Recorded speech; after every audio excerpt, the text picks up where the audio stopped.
morning, race fans, and welcome to the IVRA HyperX GT Sprint Series. Hard to believe we're already halfway through. This season has just flown past us. Today, though, we are set to kick off the second half of the season around the streets of the Motor City at Detroit Belle Isle. Hello and welcome one and all to RaceSpotTV. My name is Oliver with Stefan Schlacker beside me in the commentary box, and Ryan Bauer operated the cameras for tonight's presentation.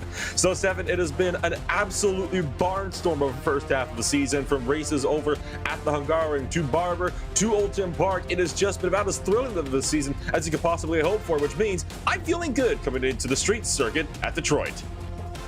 Yeah, I mean, last year already it was a great season for the IVRA GT Sprint Series, so was only expected to form them to more to come. And yeah, with the second half of this season coming to a soon close, just for 6 rounds in this season, the heat most definitely is on for these guys. Of course, take a look at the schedule. We are here at Detroit today. Next time around in December, it will be time to go racing over in England for the Brands Hatch circuit, with us rounded out this fall season at the Circuit Gilles Villeneuve on December 19th. So it should be an absolutely fantastic close to the season with 2 very exciting racetracks. And you talk about the standings going into today. I mean, you take a look at the pro standings alone. Maniti Racing started off the season so well, but it has just seemed to fall apart for them in these last 2 rounds, only scoring 94 points at the Barber Motorsports Park and 132 at Oulton Park, and they presently sit just 49 points clear of the next closest driver of 5-Star Motorsport in their Porsche 911 GT3. So it has not been an easy run from an ET so far. 5-Star and, in fact, Team RSL both looking to try to close in that gap to the points lead. Yeah, I mean, last year already Maniti was having some issues throughout the races, so once again that continues for the number 8, but I'm very sure that in the second half of this season Maniti Racing can pick up the puzzle pieces that they still need to be even more dominant than they were at the start of the season. I think the biggest story coming into today is the Pro-Am standings. Look at that number for Project Dynamics. 600 points to their name, over 150 clear from the Quasar Sim Racing number 26. They have won every single race in Pro-Am so far this season. However, here in Detroit, that reign could come to an end. The number 21 Lamborghini has not had the best of runs. They sit about 7th from the bottom on the timing boards here in practice so far. So for Project Dynamic, not looking good if they want to hold on to the points lead and their 100% winning streak. They almost lost at Oulton Park, but they managed to come away winning half the races, though, in all the races in the first half of the season. That's not a bad way to start your season, I'd say. No, most definitely not, Nolan. And you know, I think these guys are a little bit sandbagging here in the bottom of the score sheet, because I'm quite sure that these guys have something in the back of their hand that they are not yet willing to show. Of course, for the AM standings, it is still Westwood Racing Esports up ahead of the World of Sim Racing team at the number 151. This is the closest points battle you got for the points lead in any of our classes today. 28 points separated the top 2, with 200 points up for grabs here tonight. That gap can flip-flop at any point, with even the slightest of errors befalling the Westwood Racing Esports crew. So it has not been necessarily an easy run for Westwood to hold on to it, but it will be an interesting one to hang on. Now, of course, we are doing, as always, the good old HyperX giveaway here in this series, and the giveaway for this round is going to be a 2-piece set, a Pulsefire Haste Gaming Mouse, and a Pulsefire Matte RGB Mousepad. And we'll get the Easter egg for you on screen here in just a moment. Of course, Detroit is known as the Motor City for a reason. It's the city where Henry Ford premiered the automotive assembly line with the world's first mass-produced car, the Model T. So you can see that Model T down there on the bottom right of your screen. If you happen to spot that thing at some point throughout tonight's broadcast, well, you can go on over and enter that giveaway via the a link through the bottom of the description, as well as pinned to the top of the YouTube live chat. So that's a little something for you guys to keep your eyes out for tonight. Of course, HyperX is a gaming gear brand committed to making sure every gamer feels that they are included. Their motto is, no matter who you are or what you play, we're all gamers. So need a mouse, headset, keyboard, or more?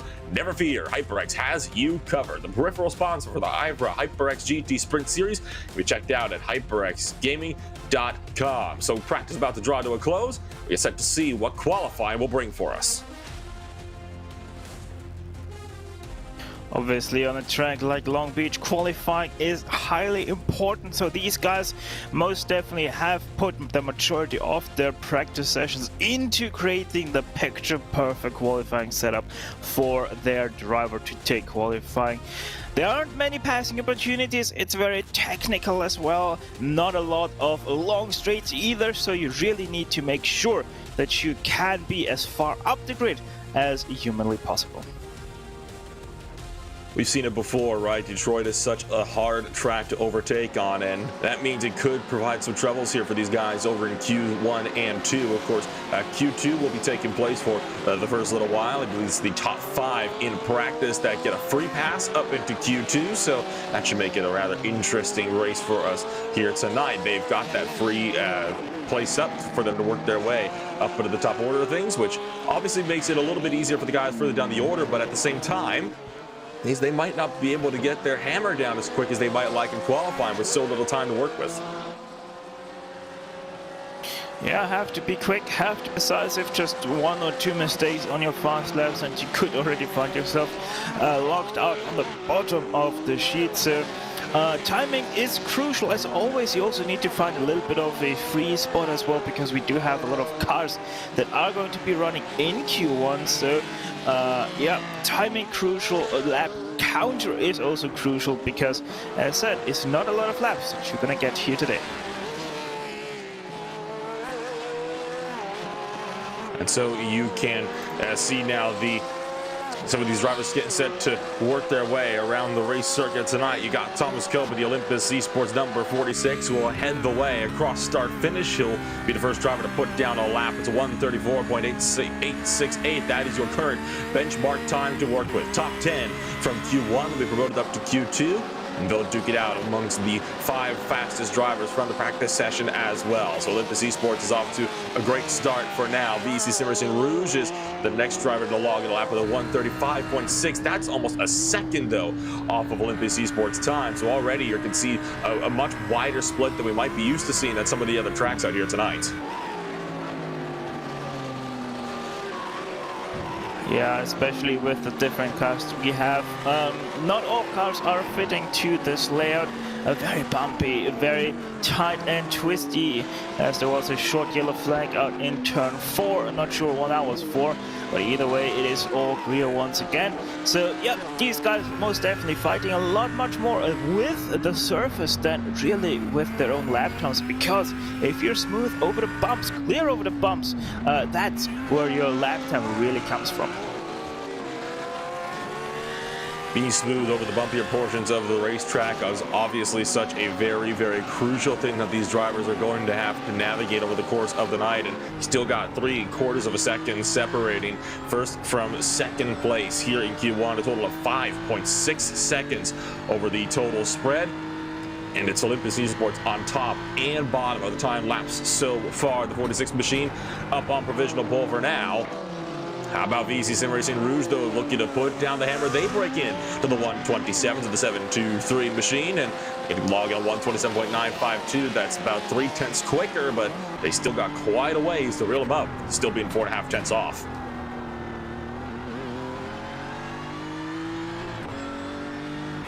But how about Medici Racing looking to put the hammer down early on? They log a 127.5, and now Team RSL by 5-star go to the top here in the qualifying. They log a 127.340. So Max Hutzfeldt going to be logging in a solid flying time in the 198 Audi R8 LMS for Team RSL by 5 stars. So looking good for the 198 crew.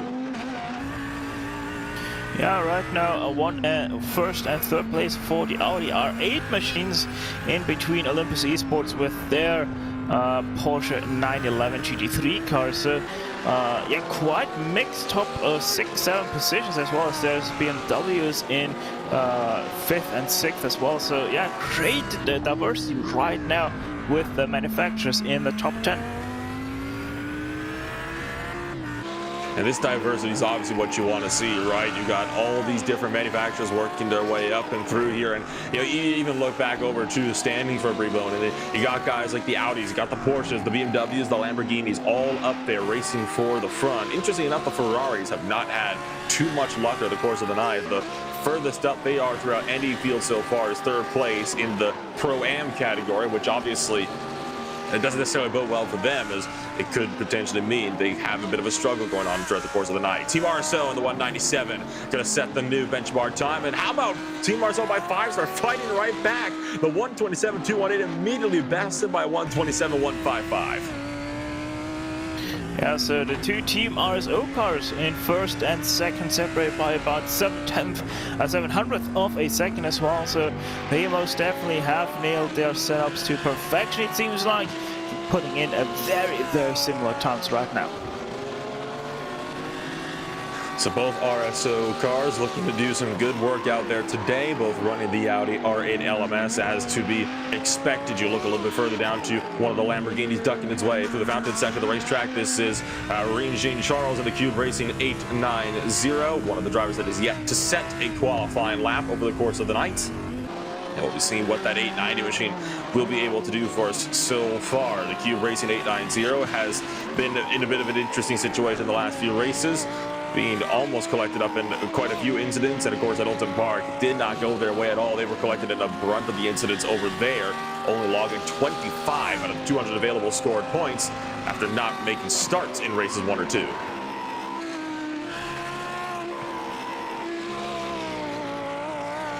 So the Cube Racing crew definitely looking to see if they can potentially have a better outing here tonight from Detroit Belle Isle. They are currently good enough for 17th fastest on the boards, just ahead of the BSTV Esports machine and the number 4 car further down the order. But they are the slowest of the drivers, excuse me, that are up to speed. So some work to be done in the Lamborghini.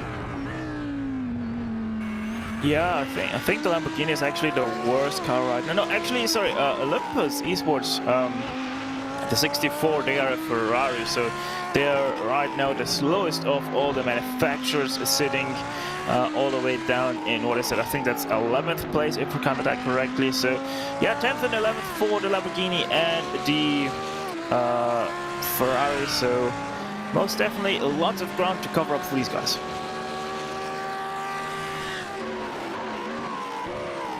The clock continues to tick on down. Look up to the Medici Racing number 8 Audi, and so far it is an Audi 1, 2, 3 on the grid.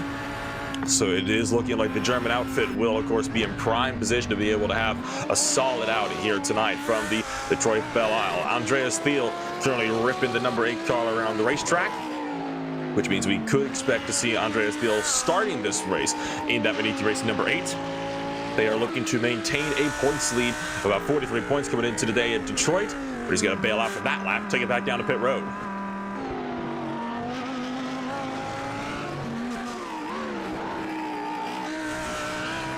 So a couple of drivers now opted to come on down and kind of bail out on their previous laps. You'll look back up to the Westwood Racing Esports team. They are leading in the AM category thus far in their number 87 machines, and Benjamin Opankowski looking to put these guys in a good position to maintain that points lead. And you talk about having a good day for that for them. Now, the AM category, some of the slower drivers we usually see in these outings here, Stefan. How about 6th fastest overall, though, for Westwood Racing Esports up on the boards for the time being? So they're going to bail out of their lap, yes, but it's going to be a solid run for them nonetheless, especially if they can maintain that type of position coming into the main race.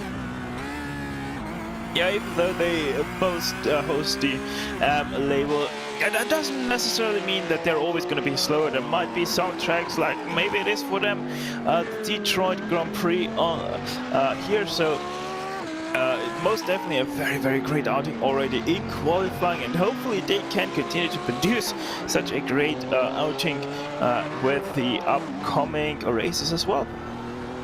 We haven't talked about the BMWs too much throughout the course of the night. You ride on board at the moment with Aymeric Blom for the VEZ Sim Racing Rouge machine. The 723 originally had set the benchmark time. They have since dropped down to 7th place so far. The BMW M4 GT3 just does not seem to have too much pace underneath it here today, as it is Audis, Porsches, and Lamborghinis out there in front for the time being. So Belle might have a bit of an interesting run for him so far, setting himself up for another flying lap, and you have to wonder what he'll be able to make for himself. Adam Wright also in a similar situation. He is now down in 11th place so far for your AM category, which could make this a rather rough situation. So you wonder what could potentially be the hampering issue for these BMWs around Detroit, right?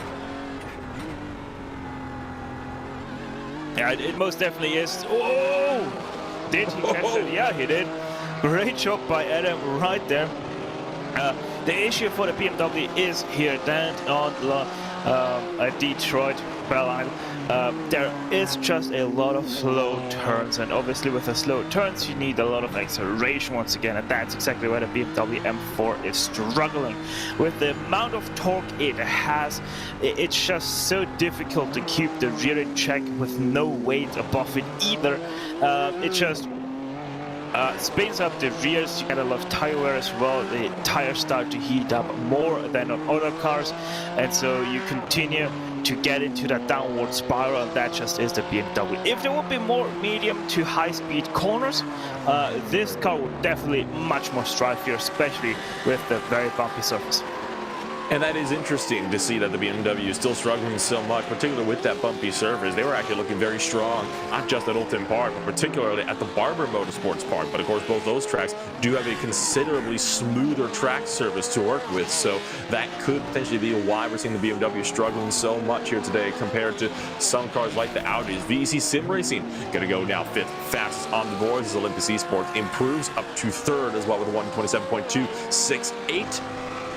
So it's a solid outing for the 723 and the number 46 machines. Both drivers just looking to potentially coast it back now to pit road. Here you can see one of the RSO Audis, and that is the Team RSO by 5-star, your provisional pole sitter for the time being. So this will be interesting here.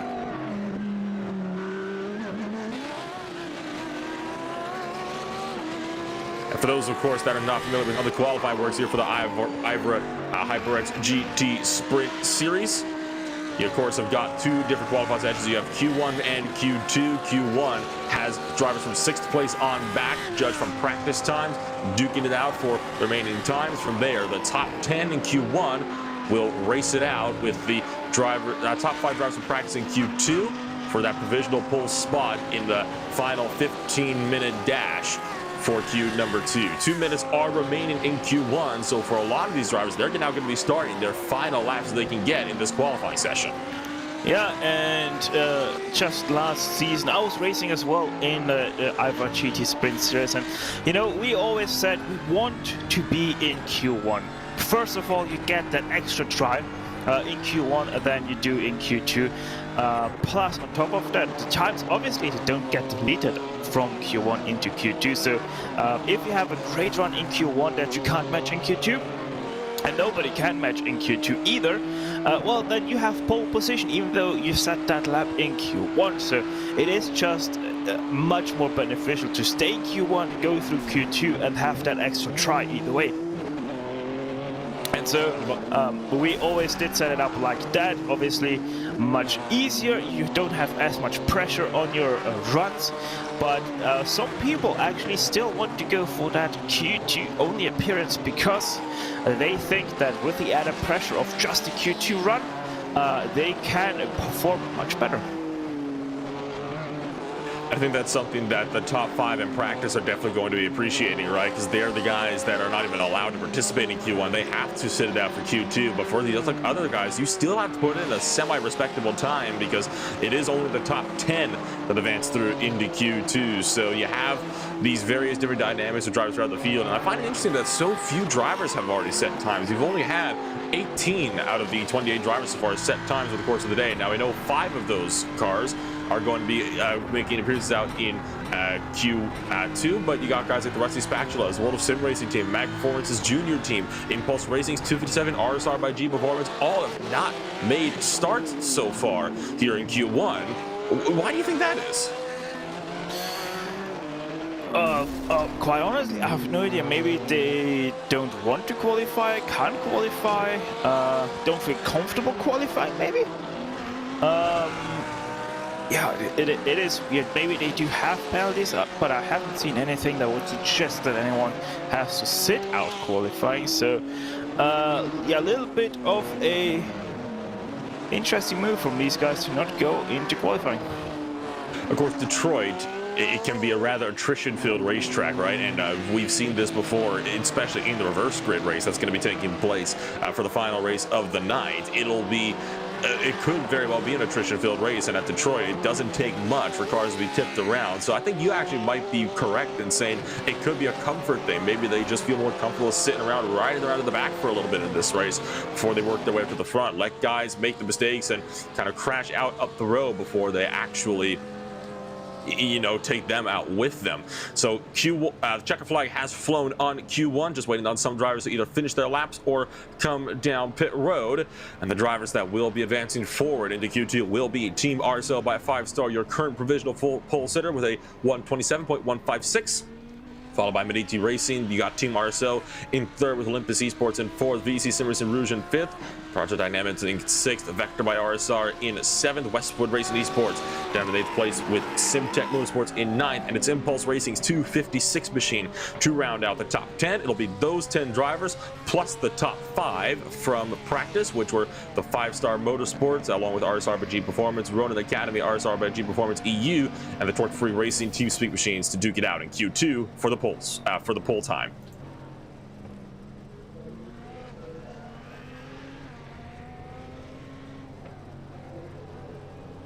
Yeah, now what obviously one thing that we always did think about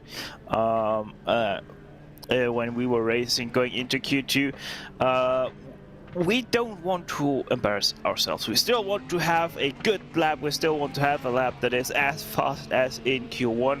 And that's also the reason why we never wanted to go into Q2. You know, you have that kind of thing behind you that could always strike, and all of a sudden you're, instead of starting inside the top 15 or top 10 or top 5, you're starting all of a sudden from that last, because obviously if you crash out in IVRA, you are done in qualifying. And of course, you talk about some guys potentially would have had penalties that they would have had to serve here. Well, it looks like the 116 machine is actually in that situation. We found the reason why the Pure Sims Esports IVRA machine has not been out for qualifying yet. They actually have a penalty where they have to start at the back of the grid for the next event in race number 1. That came all the way up early in a race, very early on. Same story for the 151 machine for the World of Sim Racing crew, and in fact for the 111 machine of the Mag Performance Junior team. So that's why all those drivers hadn't qualified. It was in fact penalties, not a comfort thing. Having to start from the back of the grid at the next event in round number 1 is what it says for the race control decisions at Alton Park. Of course, that comes here at Detroit. So, well, there you go. Crash that they caused over, or deemed at fault for at least, over in races 1 and 2 at Alton Park. Now see them really being hurt here at Detroit. That makes sense why they're starting from the back end of the grid. Yeah, no.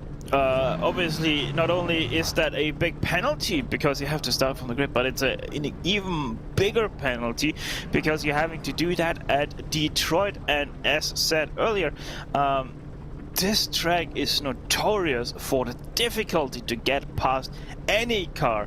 Even if it's multi-class, it still is extremely hard for cars of a faster class to get past a slower class.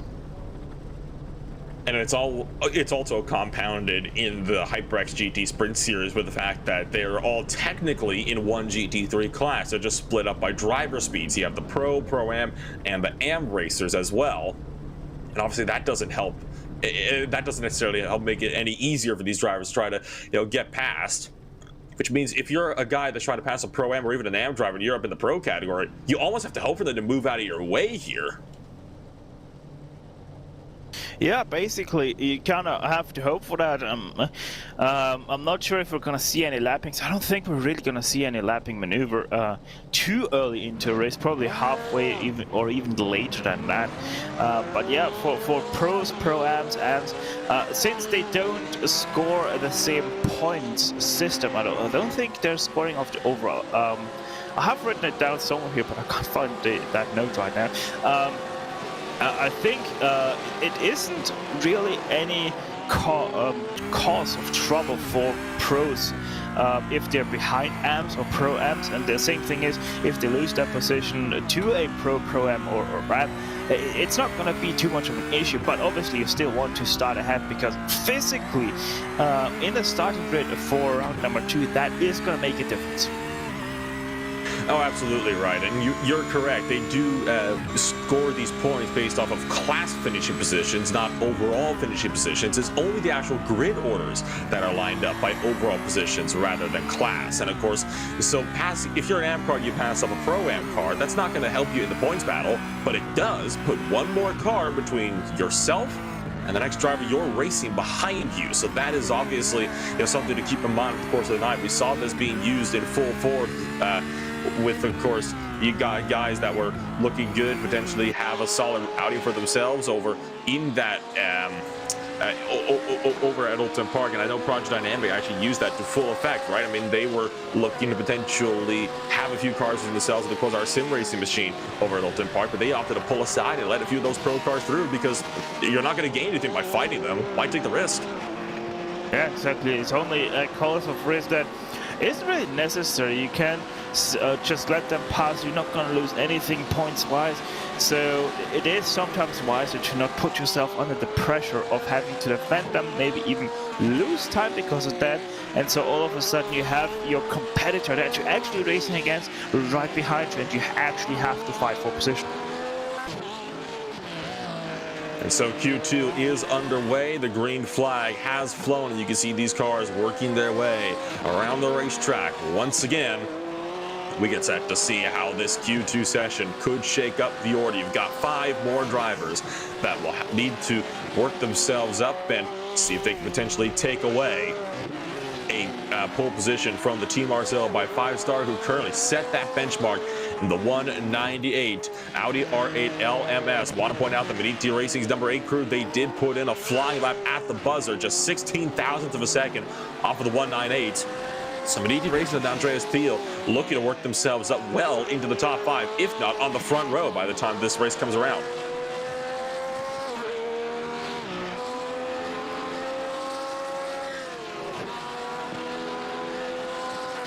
You see drivers starting to log more and more laps as they come down across start finish. So far, there's been no change in how the running order has played out thus far in qualifying. And as I say that, RSR by G Performance already set the new benchmark time. And Stefan, we talked about how the BMWs might be struggling. We'll tell that to the 69 car up on provisional pole by 2 thousandths from Team RSO.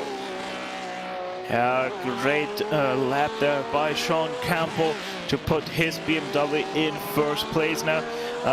Yeah, as I said, there can be just troublesome spots, there can be struggles, but you have the chance to diminish all of these potential issues of a car, because you can set up the car to your liking. So if you somehow still can drive around those issues, that doesn't mean that you're going to be necessarily slow or off pace just because you're in a car that might be struggling at a track like Detroit.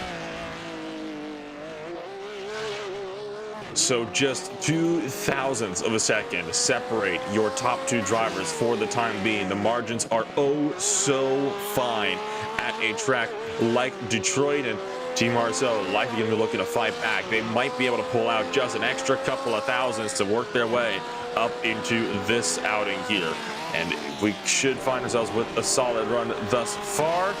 The 5-star Motorsport HyperX Porsche 911 GT3 goes top of the boards with 127.127. But how about RSR G Performance in the BMW, fighting back right away with a 126.915. One of the only drivers, and in fact, one of the only 2 drivers to work their way up into the 126 range tonight. The other driver, conveniently enough, was the 5-star Motorsport HyperX Porsche.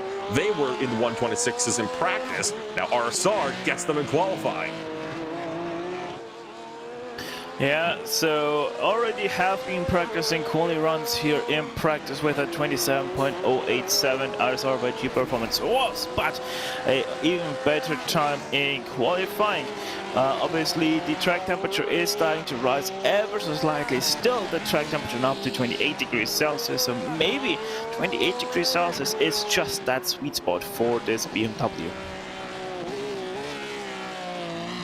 Thomas Cope and the Olympus Esports crew looking to potentially work his way out of pit road. He is just on pit exit at the moment, looking to see if he can maybe put down a fly lap to work his way up further into the top 5. At the moment, I believe currently sits 6th fastest. And at the moment for him, it is just 500ths up to Team RSL's 197. As the Torque Freak Racing Team Mitsubishi now going to go second fastest onto the front row with a 127.025. So close to being the third driver to punch into the 126s all night long. Yeah, and I would be surprised if anyone else can match a sub 127 in this qualifying, because, well, yeah, Torque Freak Racing TeamSpeak, they are 127.024, but it really does seem like that only RSR by G Performance is able to go below that 127 mark and really have put out a statement. However, it's only 9/100th of a second between RSR and TFR, so maybe we're still gonna see an upset pole position by maybe TFR. So look back at Veneti Racing's Andreas Thiel. They were looking so good in Q1, set a second fastest lap time, but they've already been bested by 3 more drivers. That now finds themselves all the way down in 5th place. So Andreas Thiel in that pro category, you ride on board with Veneti Racing, Audi R8 LMS, diving their way up and down throughout the bumps and pushing as close to the limits as you possibly can. It is a very inviting circuit when you take too much speed through, but 1 mile an hour over, and you're not going to find yourselves clipping a grassy runoff area, right, Stefan? You're going to find yourself into a hard concrete wall, and that wall, it wins every battle you try to put up against it. Yeah, always is gonna be the winner of any battle you try. I mean, there are a couple of spots where you could get away with hitting grass, like especially in the fountain section. There are 4 corners where you can hit the grass on the inside though. However, you would manage that is a little bit beyond. We probably would have to hit the concrete barrier on the outside first to go to the inside. But yeah, apart from that, as you said, it's a hard hit to the concrete wall. And yeah, concrete walls, they might seem a little bit cozy, but don't be mistaken, they can be very harsh with the words they have to say against your car. And speaking of flirting a bit too close to the walls, Veneti Racing did kind of slap the outside wall in turn number 5, I believe. So Andreas Thiel is going to be having to take that one back to pit road with a lot of damage on his machine. Now, as a result, look up to the 4th place car, the 198 Team RSL by 5-star machine, driven at the moment by Max Hutzfeldt, trying to see what he can do in the number 198 Audi. See if he can maybe work his way up into the front row with about a 10th and a half that he's got to make up if he wants to close in that gap. Doesn't log a lap this next time by, could be on a flyer here this time.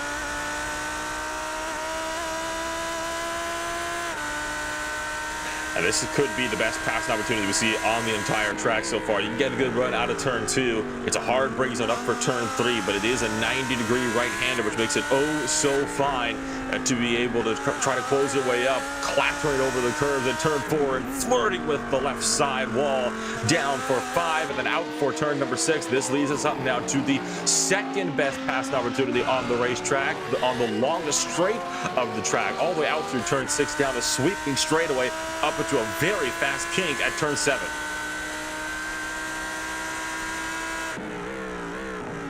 And then, of course, this is the section that everybody dreads to round the bend. You find a car stop sideways in the fountain section. Turn 8 is the tightest corner on the racing surface that you see the Team RSL 5-star machine go through now. And you're always turning through these increasingly slower corners and then out of the hairpin at turn 11, stepping the back end out just a little bit for Hutzfeldt as he continues to log down time out for turn 12. Now for 13, a bit of a faster right-hander than that of turn 12. There'll be a flat out turn 14 to round out the lap. Close it in on the 127s to the 126s. Can he log in a time good enough for the pole? 127.226. not good enough to improve this time around. Yeah, actually was slower than the time that he did already set at one point, so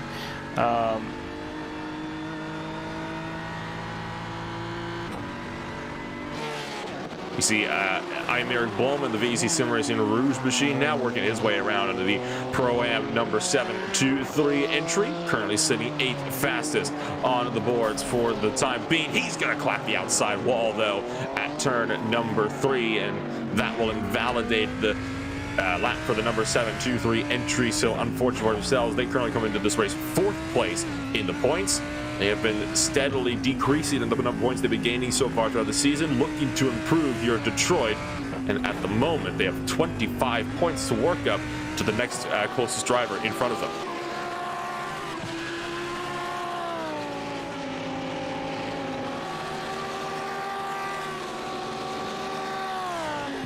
Look a bit further down the order, you got the Ronin Academy 79 entry. The Lamborghini of Josh Polan behind him is yet another one of the striking machines driven by Rainer Wayner in the Impulse Racing 256. How about one of the other BMWs out there on circuit at the time being with under 5 minutes to go? This is Marius Volokas in the RSR by G Performance EU entry. The number 68 car only good enough for 10th place at the moment. The 68 car going to be definitely looking to see if he can potentially work his way a bit further up through the order. I find this interesting, right? Because I mean, you got the 68 entry who's going to be looking for a solid outing here tonight, and they are currently, I believe, the 68 car at least is sitting 5th place in the pro standings, but they're sitting 10th place at the moment in the qualifying orders, which goes to show that, you know, these street circuits, they can be a great equalizer. It's a track that doesn't necessarily rely more on the type of car you drive, but it can rely a whole lot more on how confident you are around it. Yeah, you know that the interesting thing is with Andreas Thiel, his best practice time was a Marius Valiokas. He did put in a 27.115 in practice, but only has been able to do a 27.655 in qualifying. And that was only his first lap that he did. All other 4 thus far have been invalidated by one form or another. So Marius most definitely struggling quite heavily. 3 minutes to go in qualifying, and of course these drivers will not be able to finish up their Q2 lap times here, so this means you got to get those times in now. Some of these drivers could be starting their final laps here in just a moment, but for them to try to work their way a bit further up on the grid. RSI by G Performance and Sean Campbell has been toppled from the top of the timing boards as 5-star HyperX is going to go through and put their Porsche 911 GT3 on pole position. The number 5 entry was fastest in practice. They are fastest in qualifying, only 11th out off their fastest practice time with a 1:26.847. Adam Isaacson gets set, put that thing on pole position.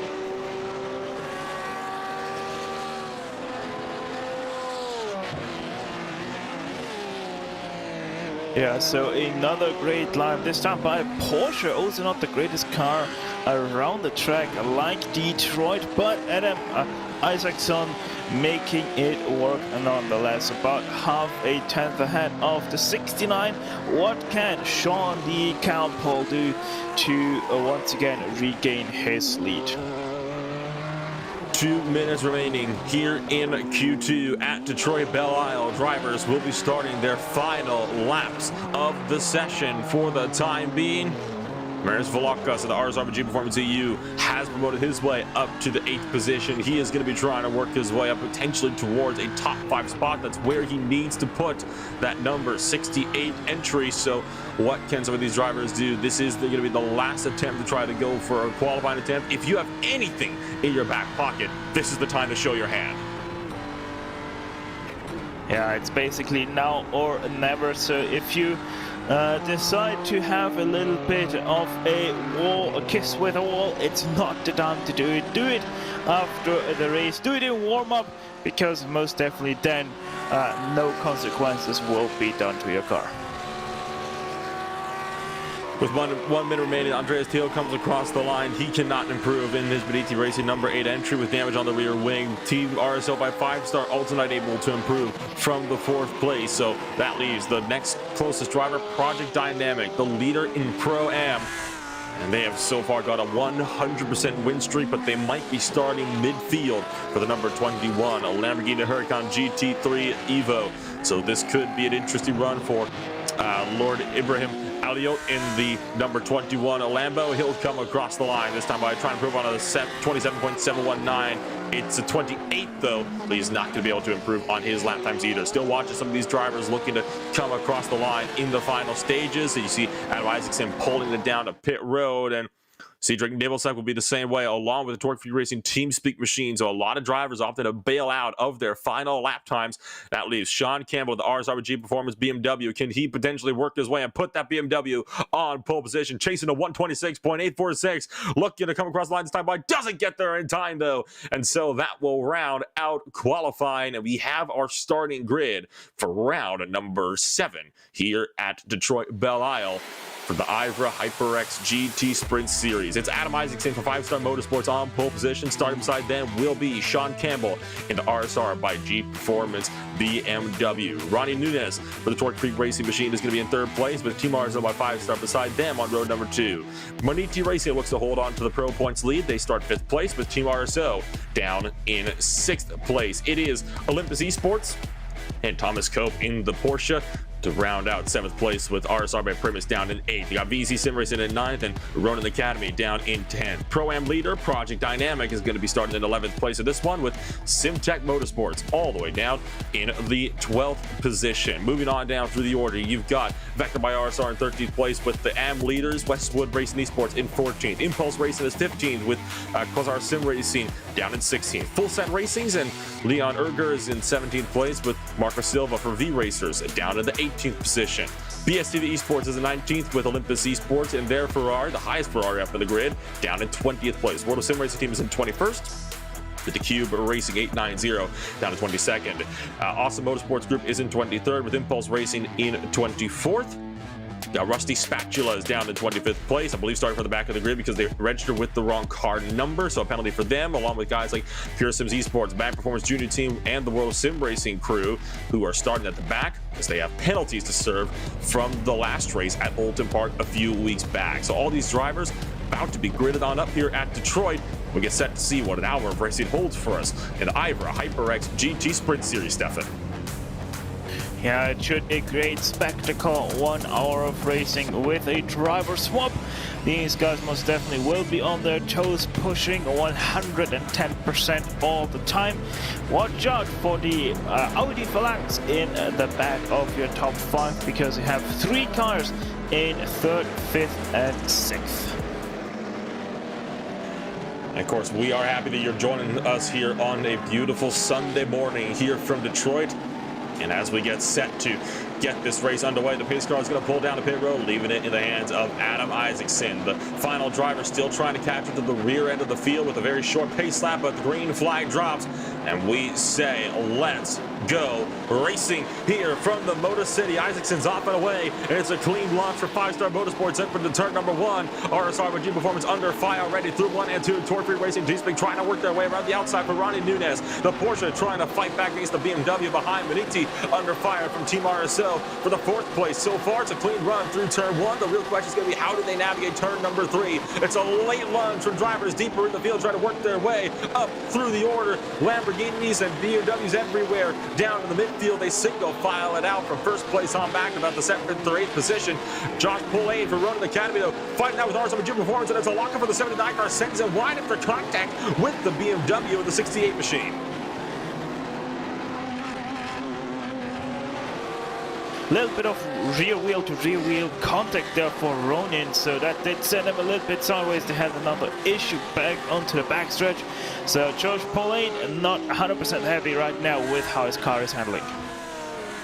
And Shane Burke and the SimTech Motorsports crew trying to work their way to the inside of Ronin Academy now, but so far nothing doing. The Lamborghini covers off the Audi up into turn number 7. at the end of the longest straightaway on the racing surface through the fountain section for the first time today, and it has still been a remarkably clean start for drivers all the way throughout your field. This race very much well and truly underway, and one of the tamest starts really that we've seen all season long. Yeah, very clean. Maybe that is due to the nature of this track not allowing for much, so these guys are much more happy to sit behind and wait, because they know if they just put enough pressure onto the car in front of them over the course of this race, they will make their mistakes, and mistakes here are extremely costly. So Adam Isaacson leads the way on lap number 1. You're right on board with Thomas Kobe, the Olympus Esports Porsche 911, down in 6th place in the 46th entry, trying to close up to Mats Putzfeldt in the Team RSO by 5-star 198 Audi, also trying to fend off another Audi just behind, driven by Cedric Nibblesek in Team RSO. Going to a replay here. One of these Lamborghinis further down the order. This is out of turn 2. Josh Pullein, I think, clipped the outside wall there, and you can see the Ronin Academy entry having some struggles, I think, shall we say, would be a kind way to put it. Up into turn 3, too deep on the brakes, and holy cow, you talk about overshooting the braking zone. Overshot it so far that he missed even the first tire barrier and slammed into the second. Yeah, I wonder if also his little bit of internet connection problems had to do with that, because most definitely was having some issues for the entirety of lap 1, and maybe a little bit of a cost there as well. Either way, Josh Pullein decided to retire that car right away.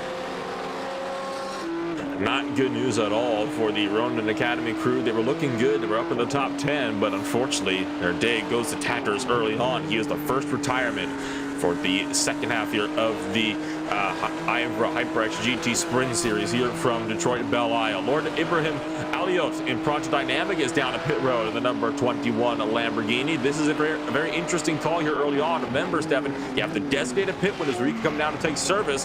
That window does not open for about another 20 minutes yet. So it looks like Aliot having some sort of major issue that is got to solve. And I think that might be the nail in the coffin for the 100% streak. Yeah, most definitely seems like that. If I'm correctly, it opens after 25 minutes to get the window. So, yeah, just unfortunate for these guys. 100% streak. The good thing is, with a 100% win streak, they have a lot of points to give, so they can spare a very bad round like this one. That is, of course, the good news, right? You've got over 150 points back to the next closest driver. You can afford to have a bad race or two at this point in time. You're not in a very crucial battle like the battle for the AM race lead for Westwood Esports, where you can't really afford to have a bad outing. So, right on board with Cedric Nibblesek for the Team RSL machine, and here is your AM class leader, currently running 12th place, which for an AM car, definitely not a bad outing at all. Benjamin Opankowski currently heads the way, I believe, for your M-class drivers. He's been trying to run down Ted Lowendick in the Vector by RSR machine, but I have a feeling we're not going to be necessarily seeing a battle for position here, considering that's a pro car right up the road from him. Yeah, I don't think that there will be many attacks from that Westwood car, especially because, as you said, Vector, that is a pro car. So unless they're feeling like they get held up by the car ahead, there will be probably no moves taken. So down through turn number 3 and out through 4, and it's not been an easy run for a couple of these drivers further down the order. Right on board with Marius Valiokas for the RSR by Primus BMW. He has been trying to work his way up there in the number 68 machine, and look at potentially get a run here on Cedric Nibblesek in the Team RSO. Look at RSO looking left, looking right on Olympus Esports. Thought about a move up into turn 7, but there's just no space. Couldn't get on the brakes deep enough up into 7 to make that pass stick. These drivers are getting unnervingly close to the back ends of each other, right? Almost bum drafted down these straightaways. The problem is that you get thrown up the inside, but with how wide you have to swing to hold that momentum on the outside of these corners, the likelihood if you actually make it a stick is slim to none. Yellow flags being flown in turn number 12. I think Shane Burke and Sim10 Motorsports have an issue. You can see him tumbling down the timing screens, and sure enough, stopped at the rear end of your screens, and the Audi R8 LMS going to get back on track. Just crashed at a 9th place, it would seem. So the number 7 car having an incident, might have been collected with VCO and Rouge. I just talked about how difficult it is to pass, and we'll take a look at this one here. Is there contact between himself and the 723 BMW? Oh, there might have been. Oh, there was! No. Closed the door a little bit too much there on the BMW on the inside and spun himself around the nose of that M4 machine. That is unfortunate for that Audi, who's going to have to spend his time working his way up through the field throughout the remainder of this race. On board with Sean Campbell in the RaceSpotTV Performance Machine, this is your battle for the race lead at the moment. Trying to run down Adam Isaacson in the 5-star Motorsport HyperX entry in the Porsche 911 GT3. That Porsche, it wasn't the strongest at the start of the season, but it has been steadily working its way further and further up the grid in this race. Now it leads one of them. Yeah, it's been a great job by the 5-star Motorsport team to try to understand that 911 better and better for each round, and most definitely have made the most of all their progress to finally be ahead of the field in a race. It's been interesting, isn't it? You have the two most unlikely manufacturers at a track like Detroit both leading the way. It shows how confident the drivers in those cars and how fast they can be as well. On board with Neville's second Team RSO machine, this remains one of the closest fights on track for 6th and 7th place. Thomas Cope and the Olympus Esports Porsche have been losing time to that Audi for the last few laps, and a bit early on the brakes for Neville's set, but he's trying to carry the momentum through, and Thomas Cope misses both apexes. That gives the run to Neville's set, but I don't think it's going to be good enough this time up into turn number 3, especially since Cope has still got the draft that he can work with from Matt Hutzfeld just up the road. And you see RSO showing the nose, but you're just not close enough of a dive from that far back. Yeah, always have to be careful with moves from far back, because it always sets up just a dangerous spot for yourself and the competitor. If you brake a little bit too late, you have to brake a little bit too hard, and that might just send yourself around because of rear brake locking. And Thomas Cope, in turn, has been steadily reeling out to the other Team RSO machine. So you've got Olympus in a bit of an RSO sandwich between the 198 and the 197 entries, and Cope is trying to find a way past Matt Hutzfeld just up the road. You ride on board with Thomas Cope in that driver's eye view there, and you can see how much he's having to work the wheel through the fountain section. It is just not an easy task at all. It's a very tall task to even get a clean lap in around Detroit, right? Let alone a fast one.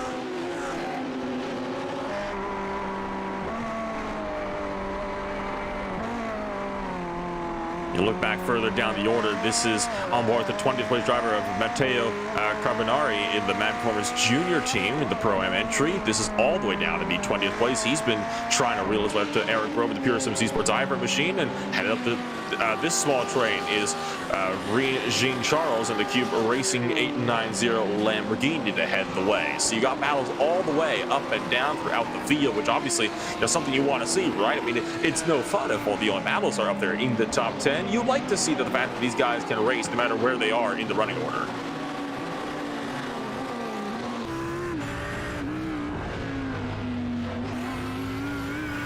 We look back up now to Team RSO and Cedric Nevillesack, who tries to run down Thomas Cope and the Olympus Esports crew, and that RSO sandwich still looking to see if he can maybe hold on to any kind of positions here, and the 198 still holds on to 5th place for now. 4th place of an ET race is starting to pull away from this train of 3 just behind, and you also got, don't forget, the RSR by Primus machine, driven by Marius Volokas, just in behind this group.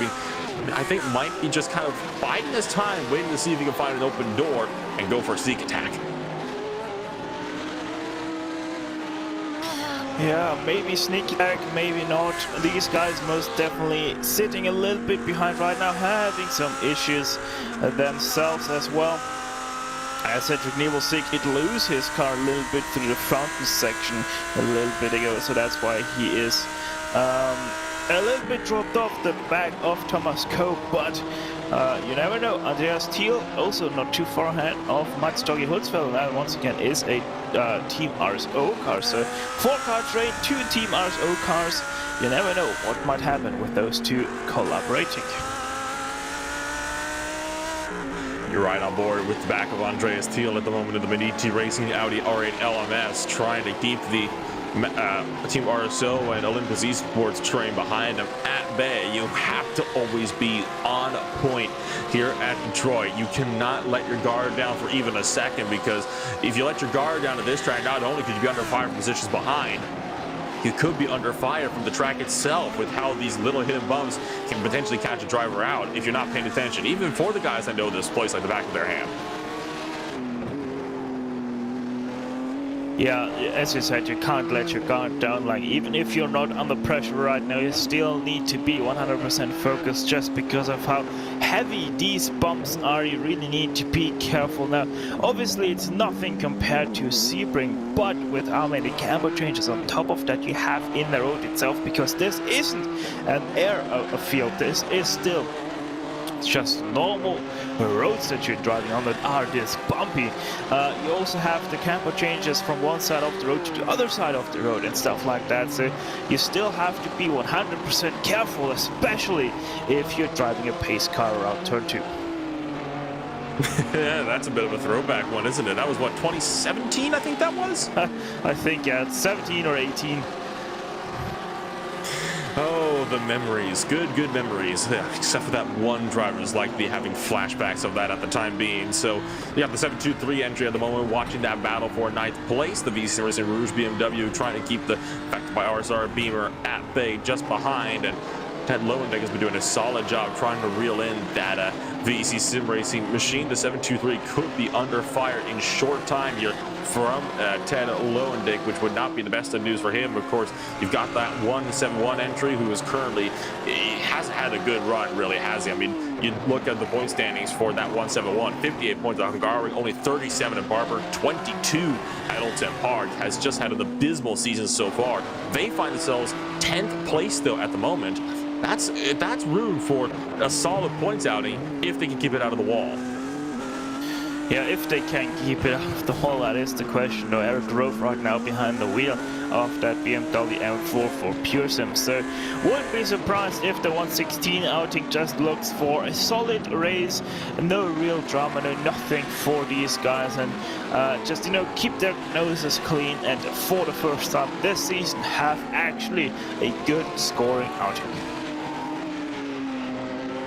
And they're currently in the battle with the Cube Racing 890 for the Lamborghini just up the road. And that 18 car, you can tell, is kind of holding up Pure Sims at the moment. The 116 has been struggling to find any kind of way past. They have got to get by in a hurry, right? I mean, you got yourself so much time that could be made up the road. You can't afford to be, hanging around back here and battling it out with guys like Jean Charles. So the 890 goes defensive up into turn 3. Eric Grove thinking about the over-under from turns 3 to 4. Could he get the move done? Thinks about it, but there's just no space from 3 to 4. And Eric Grove's going to have to tuck that one in line for now. That does allow, though, for the Impulse Race 257 machine driven by Thomas Hagelstein to close on in from behind. And how about a lunge all the way back from turn 6 to try to have one up the inside into the longest straight on the track? Yeah, it's actually quite an easy passing opportunity if you can get the run out of turn 5 right here. Not a lot of people always do expect that, so that tight radius turn that is opening up to the straightest. There's a little bit of a slow Ferrari up ahead. That's Matt Loveridge, and he has got a massive damage on his front right. I wonder if he overshot turn 7. I couldn't think about why he'd be going so slowly if that was the case. And you saw that checked up. Jean Charles, the Cube Racing entry, along with everybody behind. Lucky that was not a tremendous accident. Oh, it is this time, though. The 890 overshoots. It goes into the wall. Rejoins. He'll be able to get that one sorted, though, and keep that car out on track. Ferrari going to keep it out there on the course as well. Take a look now at the race spot replay. It's coming down to the turn 7. It's way too deep on the brakes, and that's why he was slow. Yeah, unsurprising. I wonder, did he shoot over the inside curb, or was that just way too late through the outside? Either way, that is probably quite a lot of damage for these guys as well. And the battle's on for 18th place. Eric Grove and Thomas Hagelstein looking to duke it out for 17th place. Now you take a look at the replay of another Lamborghini. This is coming around through turns 1 and 2 here. Potential further struggles for one of the Lambos getting collected into BMW. Could have been a solid overtake, though, for the Cube Racing 890 entry further up the grid. Meanwhile, Pure Sims of the 116, they have found themselves past the Impulse Racing 257. They have both worked their way past the Olympus Esports Ferrari that found them being slow. Here goes Hagelston up the inside of turn 7, though. That's a risky move over the curves. Steps to the back end now, but that's not going to work out for the two. Well, I think Eric Grove will be able to pull that one out in the BMW. Well, I say that, holding momentum from the outside line, and Hagelston could have this pass done. Don't shut that door to her. We saw that happen earlier on. Grove trying to go for the over-under, but a tank slapper on exit causes him to fall back. Yeah, this is exactly what I was talking about. The M4 just has so much torque, it can't keep itself under check. So on the inside, being held to a very tight line, Eric Grove, no choice other than to line up the rears out of turn number 10. And that's why he once again had to concede P number 17 to Thomas there in that fight. A great battle as well, though. That was a textbook overtake around Detroit for Hagelston. I mean, doing exactly what you had to do. Keep your opponent where they can't get the hammer down. And we'll now see Cedric Nebelsack with Team RSO trying to close on up here to RSR by Primus just up the road from them. And this is a battle that has the potential to start brewing at any given point. We've been seeing that Audi closing up more and more with that BMW. It's just been a matter of time before the Audi has been able to work his way past. So far, that has not been the case, but look how close he is this time around to the fountain section. He keeps that pace up, he'll be by him by the next lap. Yeah, most definitely doing a very great job here. Maybe even already right now he's looking to the inside, but decides better off that move. Yeah, making a pass up into turn 12 there, never a wise idea, so to speak. I've never seen a pass be initiated there that ends well.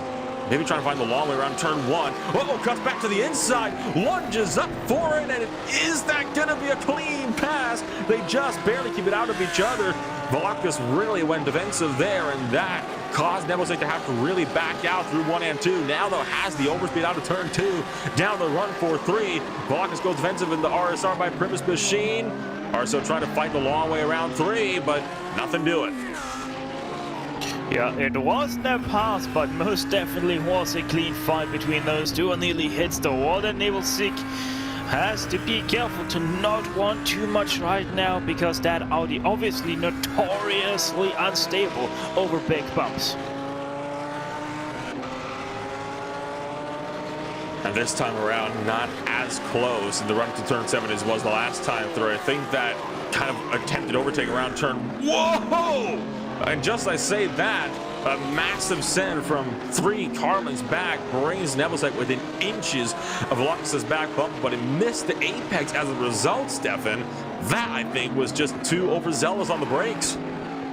Yeah, it's just a little bit too overzealous, a little bit too aggressive. Has to check back what he wants from this race. Yes, this is 6th place up ahead of him right now, but in all reality, he's not going to get anywhere close to the top 5, because the gap already is over 5 seconds between 6th and 5th. So Cedric has to be careful in choosing his passing opportunities. Once again, a big send, and that was contact as well.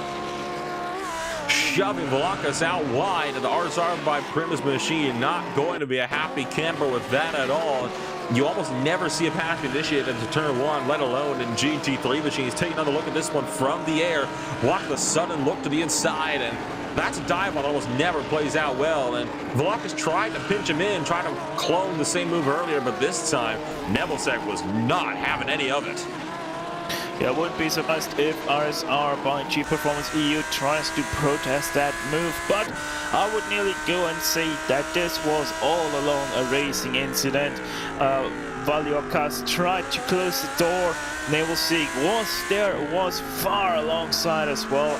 Great move by Team RSR. Oh, nice one! That's not so great though, they just hit the wall. You talk about drivers getting a bit over-aggressive. Nebelsack was trying to pull away, and I'm going to be honest, I think it might have just been the smallest of kisses, but that could have been so much worse. Take a look at the replay now as to how RSR got the spot back. Self-inflicted error, just looped back end, a little tag on the rear end, but not even any bit of damage I could see on the 197 car, so he is a very lucky driver to escape that wreck. I think he is hurting. He is losing time to that RSR car, most definitely. So, yeah, he has to be careful now. That was a hit just to the left rear, so that toe at the very least is most definitely knocked out of that corner. We look up now to 5th and 4th place. Andreas Thiel still holds that 4th position. Mats Tord Hutzfeld driving for Team RSO by 5s on the 198 Audi, looking to see if he can have anything for the number 8 machine and the current points leader overall in the pro category.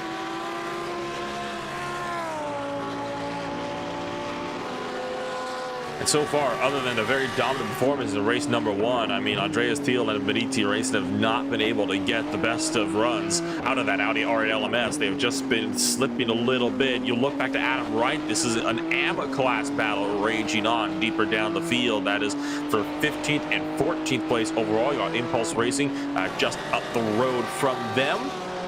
That is the number 17 car just up the road of the V Racers, driven by Nuno Costa, looking to do battle with them as well. Now, these are 2 drivers that are currently in a fierce fight for the final spot in the podium for the points in the AM category for BSTV Esports and V Racers. There is just about there's actually about 75 points that separate these 2 drivers, but tell you what, BSTV Esports is looking to try to close in that gap. They want to get back in front of V Racers in a hurry here.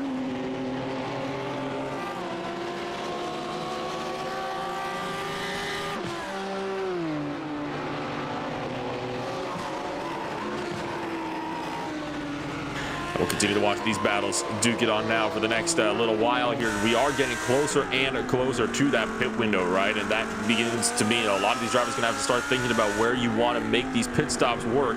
The undercut or the overcut, which one do you want to go for? It's a question that we ponder over every single race. Sometimes the undercut has worked out, sometimes it's been the other way around. It's very hard to kind of predict how it's going to play out. I think the best way we could see how this pit window could open up for us here is to wait to see how it goes for race 1, and then potentially we could have some predictions on how race 2 could play out.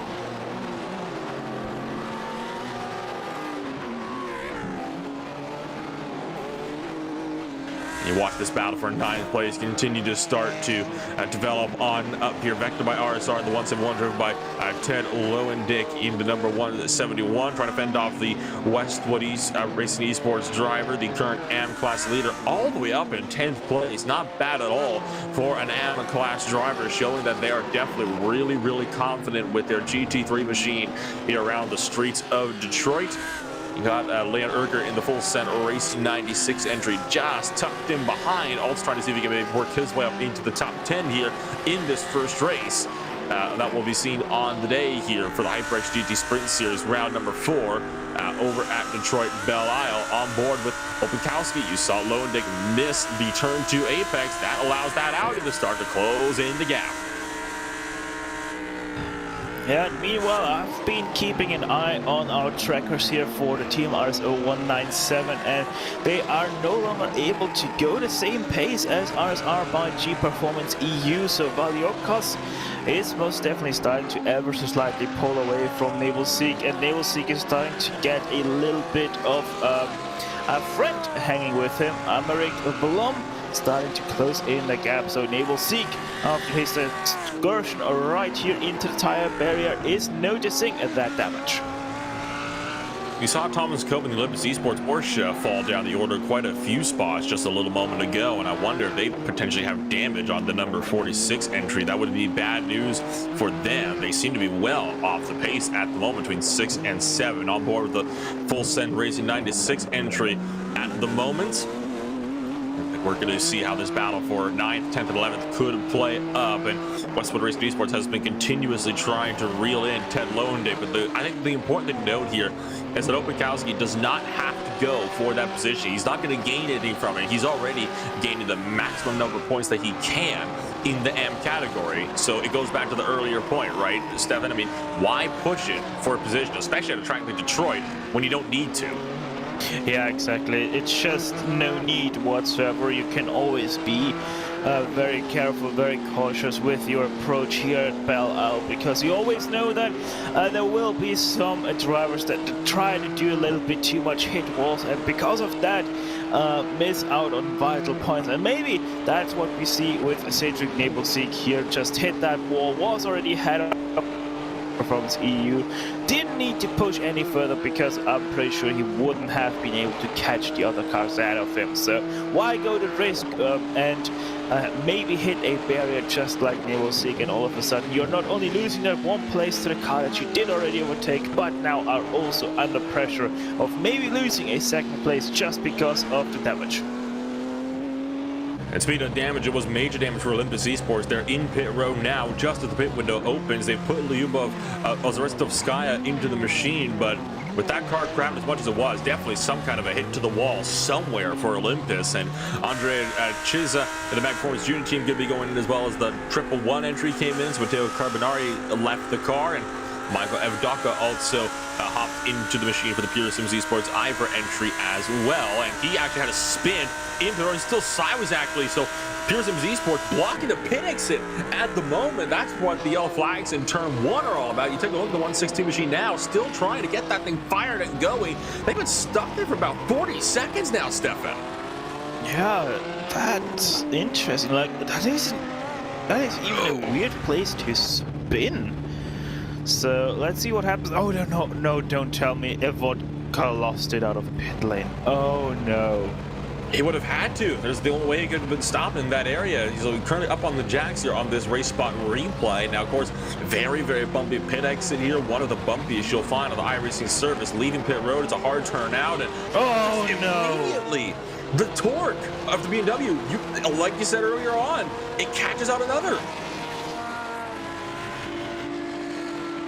Oh my goodness, Michael Evdoka.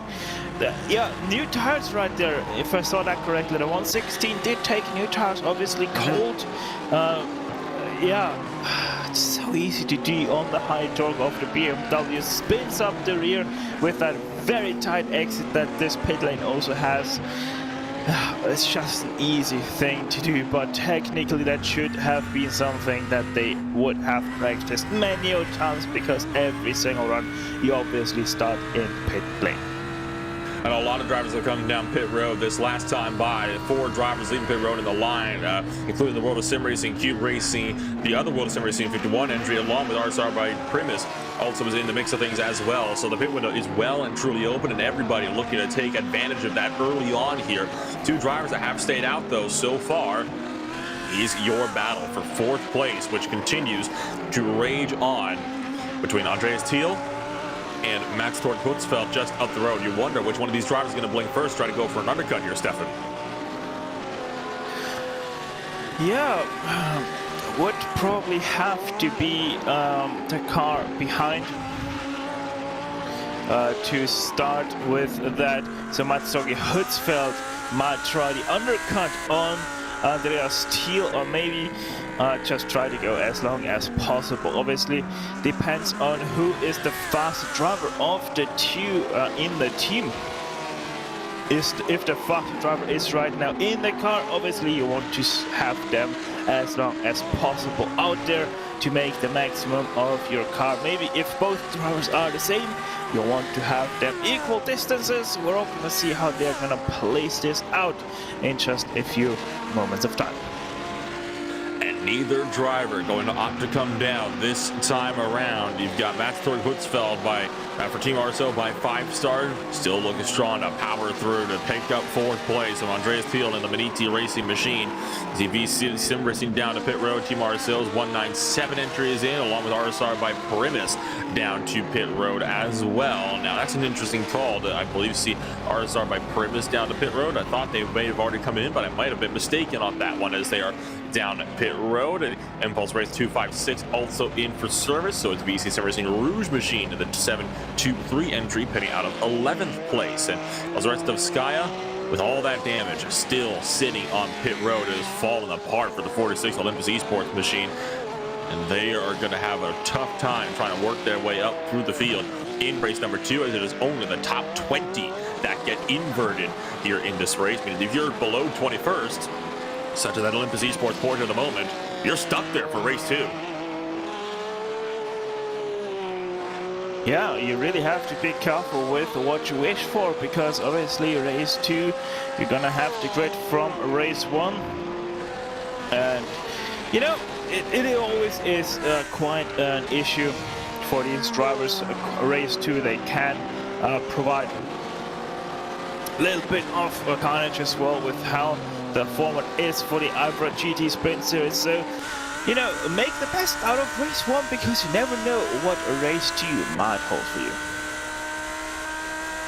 And the battle for 6th and 7th coming on down into pit road, vectored by RSR and Westwood Racing Esports, both in side by side together down onto pit entry. Well, not quite side by side, but nose to tail, as Obikowski was looking to get the position up on that last lap through for Ted Lovending. So you can see 2 more drivers now down and into pit road. This battle for 4th place, though, still picking on up throughout the majority of this lap. And they have both yet to come down and pit. Now, it is worth noting that pit window will close here in the next couple of moments, so I would think they'd both be coming in this lap.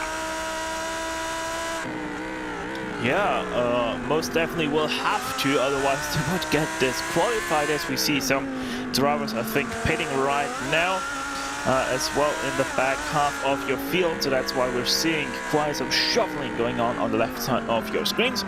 So let's see Matsuki Hutzfeld and the car ahead of him of Andreas Thiel. Maniti versus Team RSO. Pit lane will decide this battle, at least for now. They've been so evenly matched this entire stint. Neither drivers were able to find any way through it. They stay out again. And just as I call that one as well, your race leader is into pit road as well. Adam Isaacson for 5-Star Motorsports is down and in for service in the number 5911 GT3 entry. And he will be hopping on out, and it'll be Konstantin Sharp to work his way into that number 5 machines. We'll see what Konstantin is able to make for 5-star out there here today.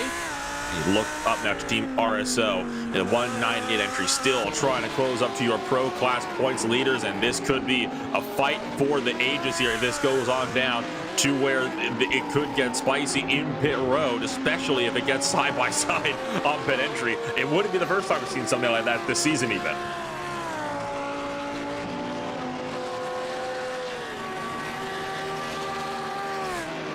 So coming around through 6 and 7 at the moment, trying to work their way into the fountain section. Does Mats Hutzfeld have anything for Andreas Thiel? He is closer this time around than he was the last time by. As many more drivers looking to come on down and into pit road. You see Hutzfeld, he'll be right in the thick of this thing. Team RSO by 5-star trying to reel in ET Racing. Pit window coming to a close in just about 1 minute here. They have to come in this lap. They can't afford to stay out anymore. And sure enough, both drivers into pit lane. Oh, it's so close to the back end. Team RSO nearly rear-ending Beniti on pit entry. Now this is where it's going to be decided. Who will be the faster out of pit road?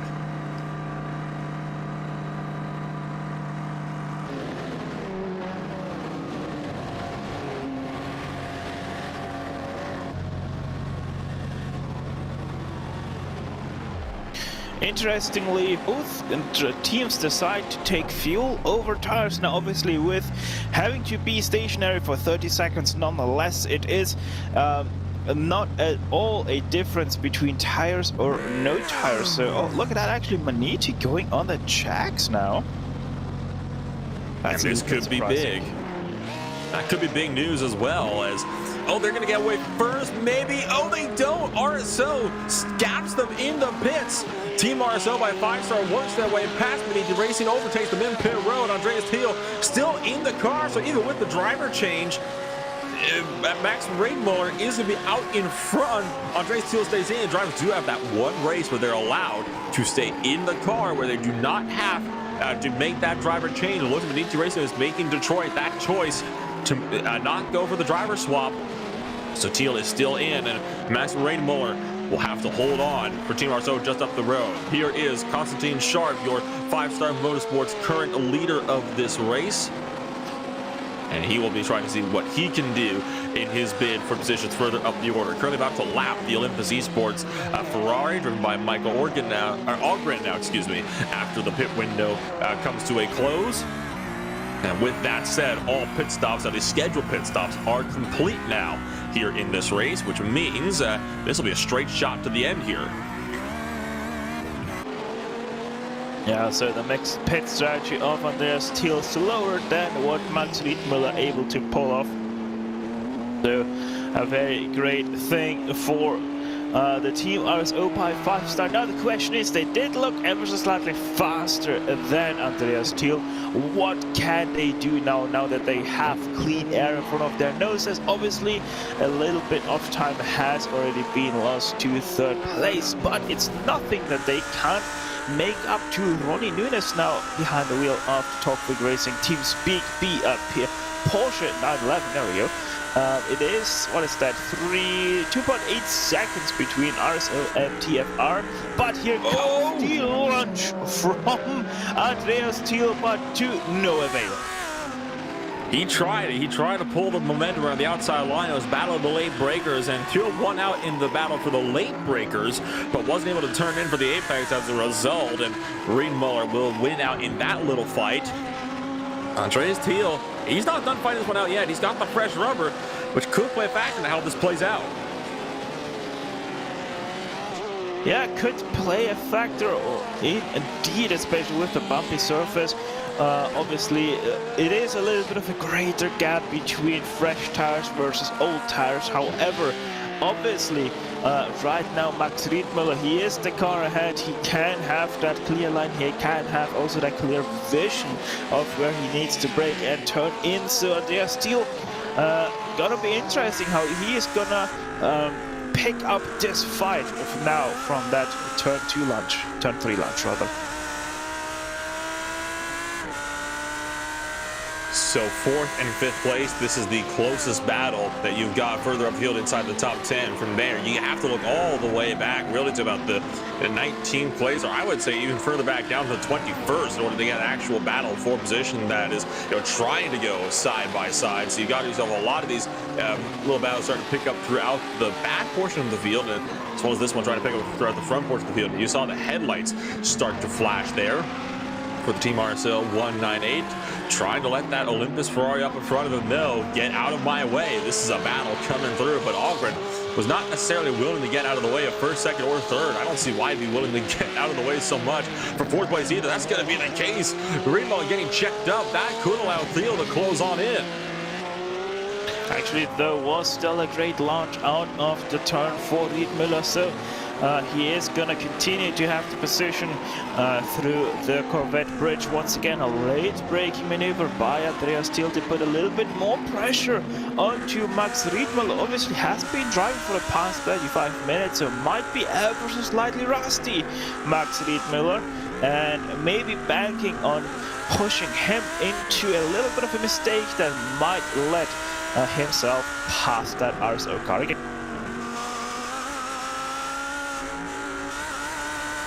Andreas Thiel trying to stay as close as he possibly can, but looks like Riedmuller is just a bit more confident with how close he can get to the outside wall on the exit of these corners, particularly in this 3rd and final sector of the lap.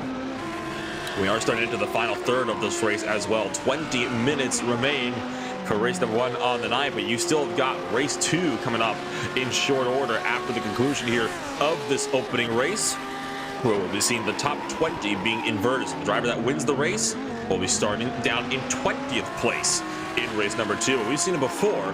That creates, shall we say, an interesting, a chaotic scene, I think is a much better term of phrase for how these race 2 starts play on out. We're further back to the Quasar Sim Racing number 26 entry driven by Aaron Ackles in the Pro-Am machine.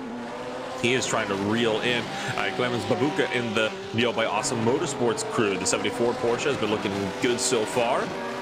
And Aaron Ackles looking to make his way one more spot. That'd be for 22nd overall. Yeah, much indeed there with race 2 starts. Interesting, hectic even at points, especially if you're one of the drivers. I always had quite some fears about that race 2 start just because of having to start in the mid pack, and this might be a pass for position. Here it goes to the inside of turn 1. And makes that one work. Clemens Babuka allowing Ackles the space he needs to complete the pass. So the Porsche battle comes to a close in race turn number 1.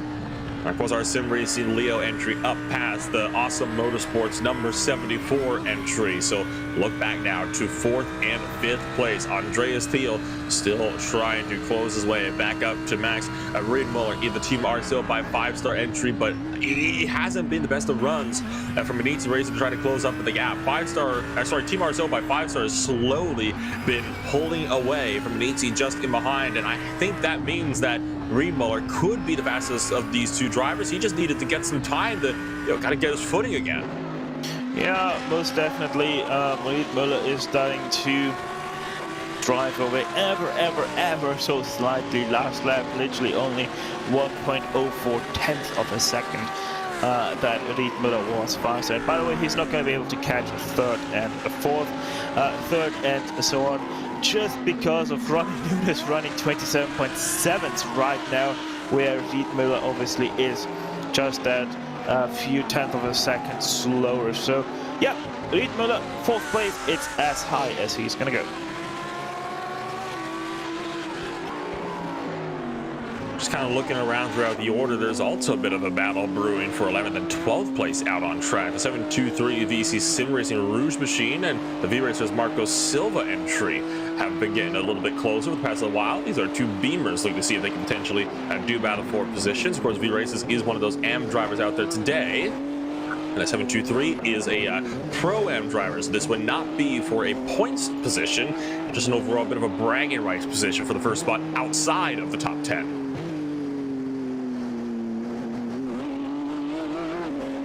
And I wonder how that could mean this battle could play out, especially since, they are not going to be pushing, I would say, as hard as, we've seen some of the battles like that battle for 4th place. They're rigid on just up through the field. I mean, you got guys that are technically in 2 different classes, right? It'd be almost as if you've got 2 different GTD classes. You got a GTE trying to pass a GT3, right? I mean, when they're trying to work their way back up through the field, you're not necessarily as concerned with battling it out because you're not going to gain anything from it. Yeah, exactly. These guys, I mean, just look ahead of them. There's clear road ahead of them as well. So there really isn't much that they're going to be able to gain apart from that overall position, because it is 10 seconds between 10th and 11th at this point already.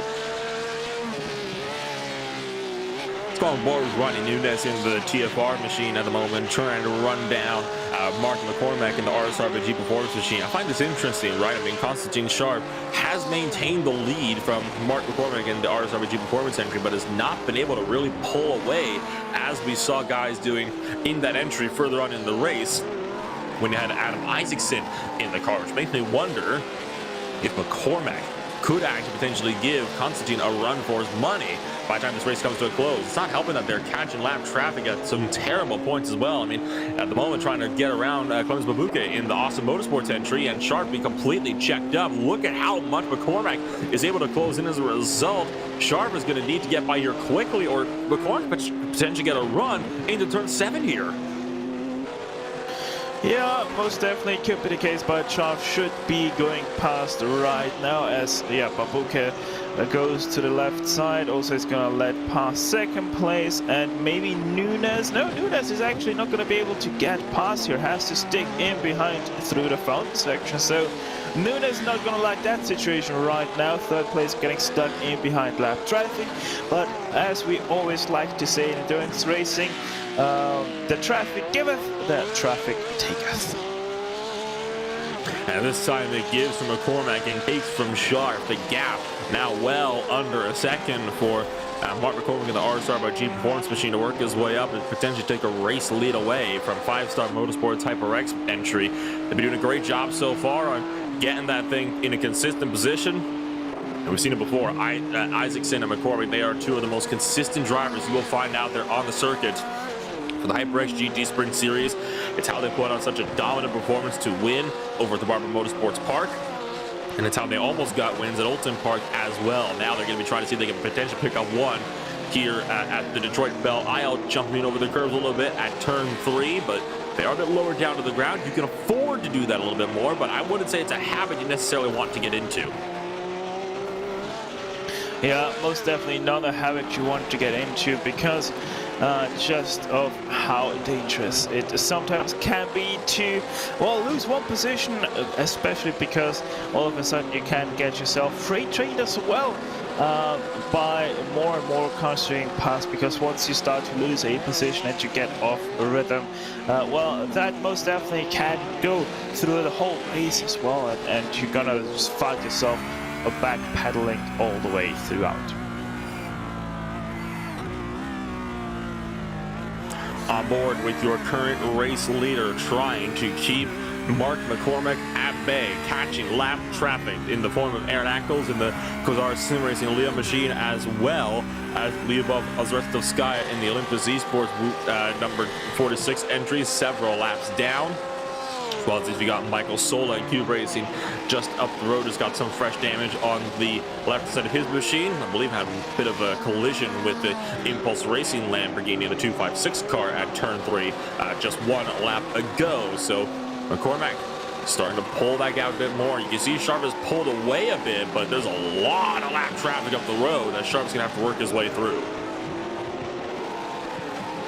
Yeah, this could be a deciding factor right now in this race for the lead. Yes, it still is 13 minutes to go on the dot, but with so much traffic now in one place, yeah, Sharp, if he gets a good run out of the corner and gets past two cars, and Cormac has to stick in behind them for multiple corners, that could already be the deciding factor. So Sharp right now goes past Aaron Ackles and puts himself in that barrier situation right now. 26 can't go jumping out of the way right here through the fountain section. Very much a one-line situation here. So look at that, McCormack really antsy at trying to get past and in behind. Ronnie Nunes already caught up to the BMW. And that's something else that McCormack has to defend against as well. There's nothing keeping Ronnie Nunes behind at the moment in the TFR machine. In fact, this lap traffic is only helping for Ronnie Nunes to close in even further in his number 81 TFR Porsche 911. So this could get interesting here if McCormack can't get past this lap traffic quickly. Sharp has already passed the Olympus Esports Porsche just up the road as well. There's so much Porsche traffic in terms of lap traffic to work with. McCormack is pretty much the lone BMW in this mix of Porsches, and also the rest of Sky got pulled down to the inside line, lets everybody on the lead lap through. McCormack still trapped behind Aaron Ackles. He's been stuck behind him for almost a lap now.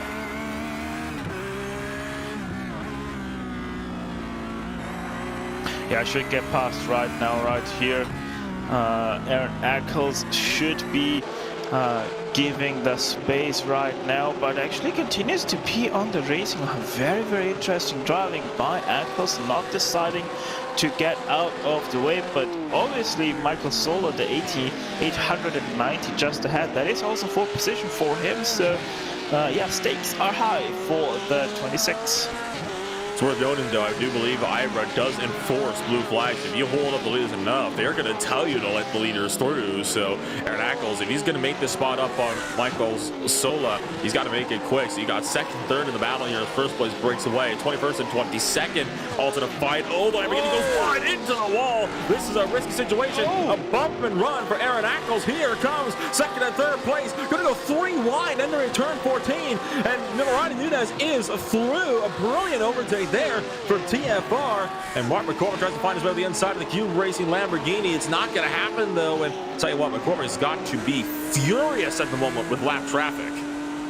Yeah, most definitely getting held up first by the 26, and then has that big kerfuffle with the Lamborghini happening ahead of him, which is being chopped upon by Ronnie Nunes. So Nunes now into 2nd place, as here comes now the pass from Ackles in the background as well. Or does it, as there's another contact and they crash? Sola goes around, and Aaron Ackles is the result of that one. He'll be up in the 21st place, but it's all falling apart for the Cube Racing 890. Had a spin already in the similar section of the racetrack a few laps ago, and they have another one trying to keep Aaron Ackles at bay. And I have to say, I think this one was a bit on Michael Sola's own doing. You're watching here coming around through turn 4, just runs the Porsche out of room. There's nowhere that he can go. Yeah, no, it was the similar situation just a few laps ago for that car as well. So yeah, just heavily unfortunate for Aaron Eccles. Did do nothing wrong there at 26. Just an pretty much innocent bystander to one car, not knowing exactly where on track they are placed. So yeah, hopefully the 26 not too much damage for them as they now get overtaken also by Andreas Thiel, who has lost the back end of Max Riedmüller by quite a bit, by the way, as well, as that gap now is up to 3 seconds already between Maniti and the 68. And Maniti and the 198W. I'm going to check in a little bit on Project Dynamic. We haven't talked about your Pro-Am points leaders so far throughout the day. They said all the way down in 18th place for Yannis Albert. He is trying to run down Shane Burke at the SimTech Motorsport entry in the number 7 Audi R8 LMS, and it has not been a good run at all for the Project Dynamic crew today. I talked about earlier about how it just probably wasn't going to be their track today, and that does look like it will be the case. I mean, Albert has just been falling further and further back, and he now finds himself sitting 18th place. That is not a good feeling, considering you started all the way up in P11. You have a clean car, right? That is just overall pace that caused you to lose all this time. And you've also got 12th and 11th goes in here. Impulse Racing. Oh, we're going to make that move up. And I think Marcus Silva for V Racers, you could kind of tell this, Stefan, just pulled aside and let him have it. That's a pro car going on an AM car. And Silva wasn't about to get into a battle he didn't have to. Yeah, very much so. Great thinking there by Silva to just let them pass and continue on with the race. Maybe get a little bit of draft as well from the Lamborghini down the big backstretch here. So most definitely great done by them as we are looking now onto the battle for 13th place. Stefan Modde of the VEC Sim Racing Rouge car versus Mac Performance Junior Team Andreas Gisea. Will there be something happening into this turn? No, Gisea is lifting off the throttle. And this is a battle for Pro-Am positions in the field, so this could get interesting here if this continues to kind of develop the way I think it might. I mean, I do believe this could be, in fact, for the Pro-Am race lead, and in fact, I say that is very much the case. This is for the Pro-Am race lead here in race number 1, so this could get interesting here if this picks up any further. This is for max points, 100 points up for grabs here for Andrea Chiesa, as well as Stefan Mo just up the road with VC Sim Racing Rouge Machine. They're doing a good job to lead the way from Andrea Chiesa for the time being to the 111. The Ferrari, though, looking to put itself on victory lane for the first time this race, looking up the inside of turn 3, and Chiesa going to go through deeper on the brakes for the entry. VC Sim Racing swings wide, gives them the space. That opens up the door for the world of sim racing. 151 BMW to work its way up the inside, but couldn't capitalize on the momentum and follow through with it.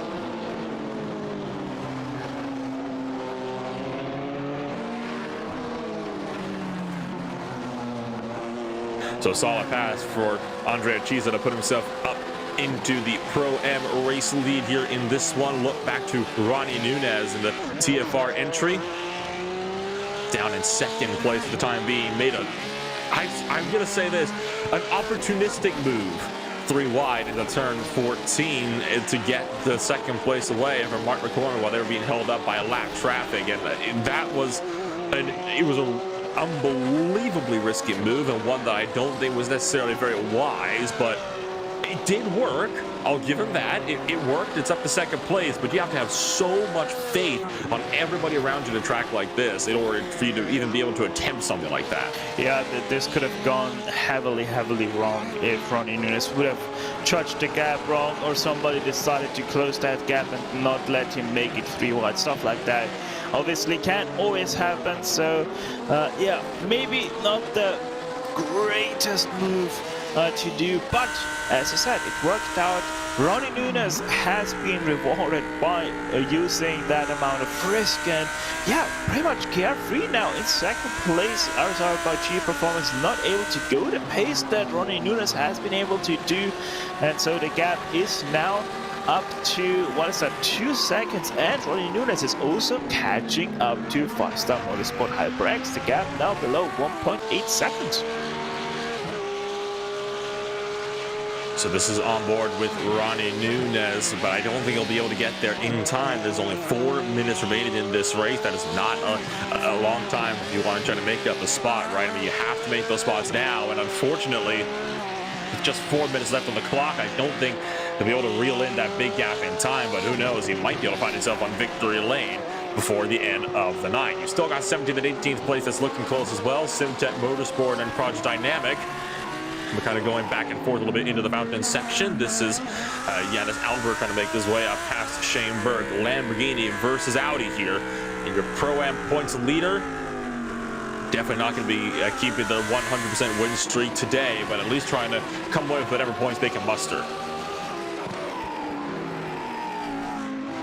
Yeah, and sometimes that's the best you can do. Just hope for the most amount of points that you can possibly grab. And you know, you have to survive through these kind of races, because you're not gonna be always the best team out there and always gets first place. I mean, just look at our category leaders. They have had a 100% win rate up to this point, and yeah, they basically are nowhere to be found anymore because of early troubles that they had run in. So yeah, just sometimes you have to make the best out of the worst races possible for yourself. And you can see here is the battle for your AM race lead at the moment. This is the World of Sim Racing team trying to work their way up and past the VC Sim Racing Rouge machine. And I say that this is actually the battle for a second place, and not even for AM class. This is between a Pro-Am and an AM car at the moment. So 723 machine currently sitting P2 in the Pro-Am category, and I believe World of Sim Racing might be the furthest driver up within the AM category on the time being. And well, as I say that, I look back up the time screen and see that it's 10th place for the Westwood Areas Esports crew. We haven't talked about them too much this race, have we? But that number 87 Audi, driven by Tim Spesser at the moment, has been on a flying tear at the moment. I mean, 10th place for a car in the AM category, higher up by several seconds than the Pro-Am leaders. That's nothing to be ashamed about, especially, you know, in an AM category car to finish off in the top 10 overall. Yeah, and quiet races where the commentators don't talk about you a whole lot is also sometimes a very great race, because that means you have stayed problem-free and flown under everybody's radar until all of a sudden they see yourself up there and are surprised by how good you were able to pull off that race. You see this battle starting to develop here. This is for 4th and 3rd, and that BMW for RSR by G Performance losing ground, and Team RSL by 5-star can smell blood in the water. A minute 20 left to go in this race. And jumping over the curbs is Mark McCormack. It'll be 1 lap to go this next time by, so Remar rapidly running out of time. And the Team RSL by 5-star Audi for the 198 trying to finish this race up on the podium. This would be ideal for Remauler to try to get the best possible run that he can. So what can Remauler do? Can he have anything for Mark McCormack here as we get set to start this final lap of the race?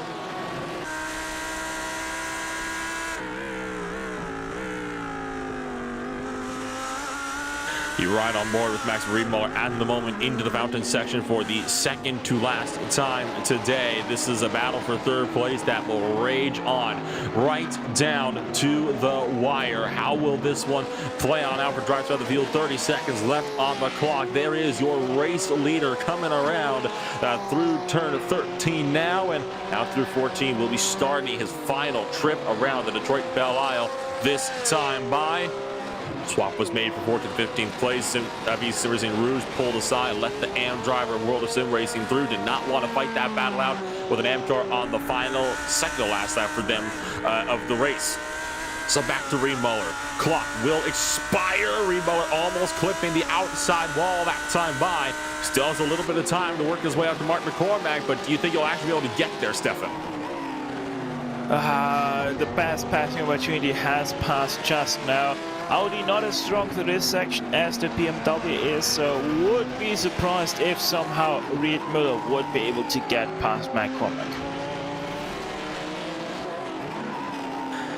as they round through turn number 6. Out through the longest straightaway we have on the track. This would realistically be the last time a Reed Muller can actually be able to make that move up for the podium, but he is way too far back to have any kind of realistic chance on going for that move. So it's not going to happen this time around. I have a feeling that Reed Muller will have to settle for 4th place here in this race, and who knows, maybe he could go for 3rd in race number 2. Up front, Konstantin Scharf has been doing such a phenomenal job for the 5-star Motorsport HyperX machine. The Porsche got out front early and has led the way. We thought Ronnie Nunez might be closing in. That has not been the case. So for Konstantin Scharf, he'll come around through turn 14 and he will win race number 1 here from Detroit. And coming across the line there in the battle for 3rd place, you see McCormick is able to fend off Reed Muller for the 4th position, but E.T. finishes out in 6th place. And you'll look back now all the way to your Pro-Am points leader coming into today. This is one of the last battles that you have out there on the track that is still yet to be sorted, with just under a lap of racing left for these drivers working their way around to the checkered flag. Can the Lamborghini have anything for the SimTech Motorsport Audi?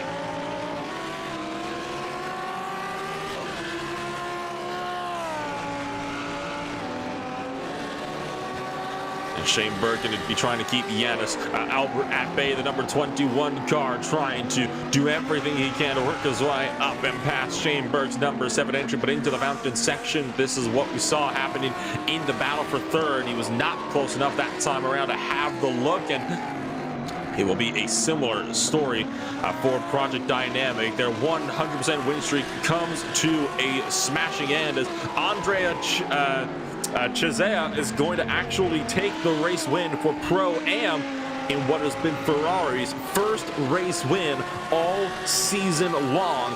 And it comes in the form of Andrea Chizea in the Mad Performance Junior team. What an absolutely awesome ride for that Ferrari to see them finally up on victory lane. We'll take a look at your official post-race results here.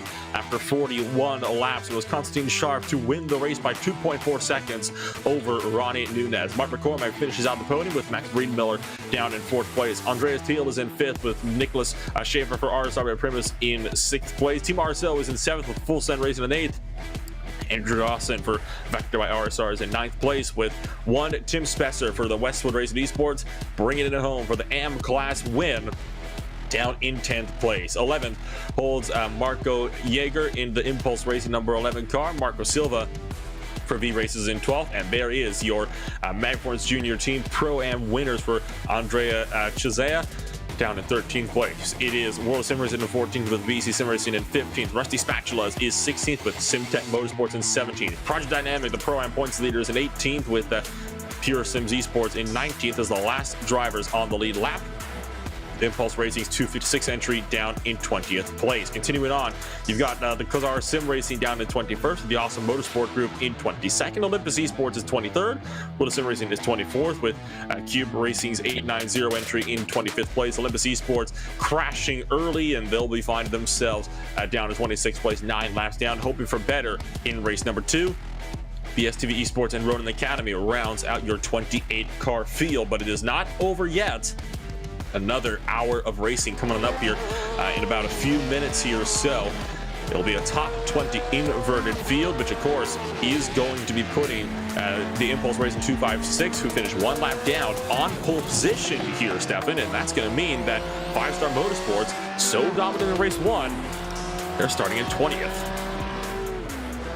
Yeah, gonna be real shake up of the grid, obviously, with the top 20 getting inverted, and that could also mean that all of a sudden we see a podium or top 5 finish from one of the cars that didn't quite make it anywhere close to that, just because of how hard it is to pass at the Detroit Raceway at Belle.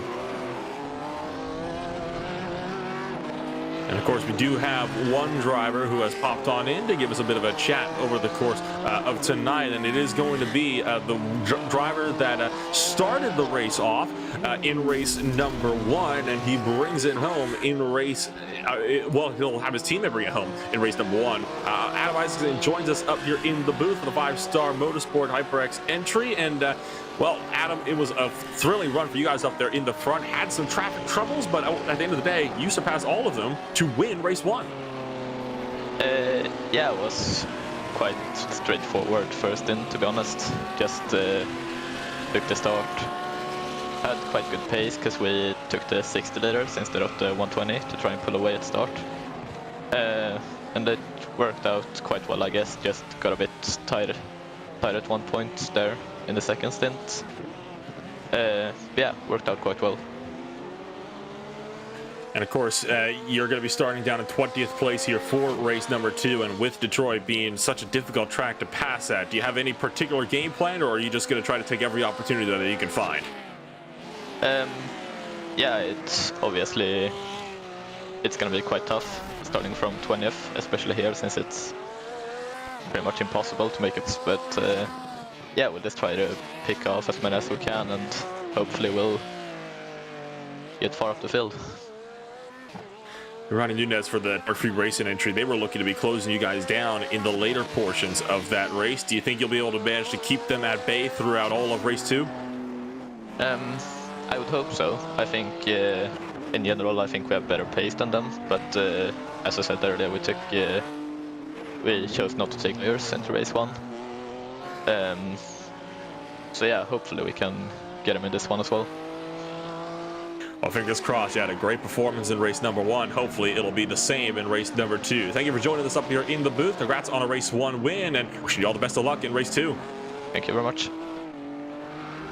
As Adam Isaacson joining us up here in the broadcast booth from the 5-star Motorsport entry, taking the race win. Of course, he was up there driving for the first stint, wasn't quite able to drive for the second stint because, of course, that fell to his teammate, Constantine Sharp, who brought the thing home for a solid race win tonight. And I want to give one more reminder as well about the HyperX giveaway that is still taking place as always throughout this race. And of course, we'll flash that little image up there on the bottom right of your screen. So if you happen to spy that little invention throughout the course of tonight's race, well, you can definitely enter yourself into the giveaway via link in the in the description of the YouTube, or of course in the YouTube chat pinned at the top of there as well. And I want to give a shout out to HyperX as well, the peripheral sponsor for the IVRA HyperX GT Sprint Series. They are a gaming gear brand committed to making sure every gamer feels that they are included. Their motto is,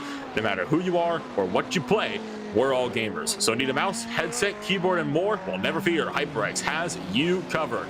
You can check out HyperX at hyperxgaming.com. So still waiting for warm to finish on up here, just under 10 minutes shy. This could be an interesting run throughout the course of this race. Yeah, could be interesting now with these guys having a little bit of a cool down rather than a warm-up that it is right now. So yeah, gonna be, we've said it a few times now already, but it's gonna be an interesting start to race 2. Obviously, Belle Isle, a very, very difficult track to pass at. You have all the bumps, you have all the crests around this track. Even though there isn't much of up and down, there still is a quite few amount of crests around this track. So that is going to make it tricky, especially for your winners of race 1, the number 5, to make their way past 19 cars to find themselves once again on the top step of the podium for race 2. And usually when we get these reverse grid races, we've been used to seeing, the race leaders already being up into the top 5 from, 20th place on the grid by the end of like lap 3, 4, maybe 5. I honestly don't think that's going to be the case here. I mean, you heard Adam Isaacson talking to us earlier on. I mean, it is such a difficult track to pass on, even with slower traffic. I mean, look at guys like RSR by G Performance. They got caught behind lap traffic for over a lap, and it caused them to lose second place as well over to TFR. So I don't think it's going to be as simple as just working your way through the order. It's going to be a real fight for 5-star Motorsport to try to take that race lead back.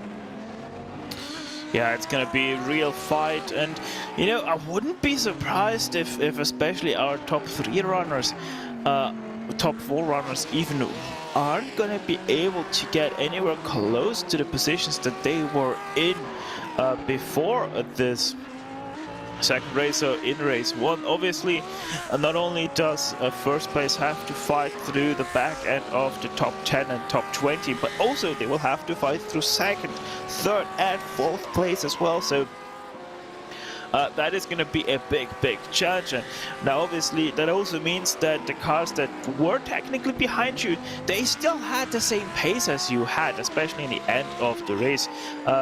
First, second, third, fourth, they were pretty much bang on the same lap times for the end of the last 5-6 laps. So that means that fifth place could be a little bit of an upset, and instead of falling back from the guys, they would be all of a sudden able to run away from the rest of them and create themselves quite a big gap to make it happen for them in a race 2. Let's talk pit strategy, right? We talked about we weren't quite sure what drivers are going to do in race number 1 on such a difficult track to race on, and it ended up being a very split strategy. Obviously, driver changes up and down throughout the grid, except for those usual 1 or 2 drivers that didn't go for the driver changes because they opted to make it their race where they had only 1 guy in the car from start to finish. You have Maniti Racing making this that race here tonight, and that could mean the pit strategy could open up vastly as well. In 5-Star Motorsports, they did not take tires when they came down pit road. Torch Racing did. And I honestly have to say, given the performance from 5-Star, I don't think tires make that big of a difference around a track like this. Not on, you know, just a 30-lap sprint. Yeah, I mean, tires, it is just that question. Obviously, if you take tires, you are gonna run a big fuel tank at the start, and then on the second stint you have only half of the fuel remaining.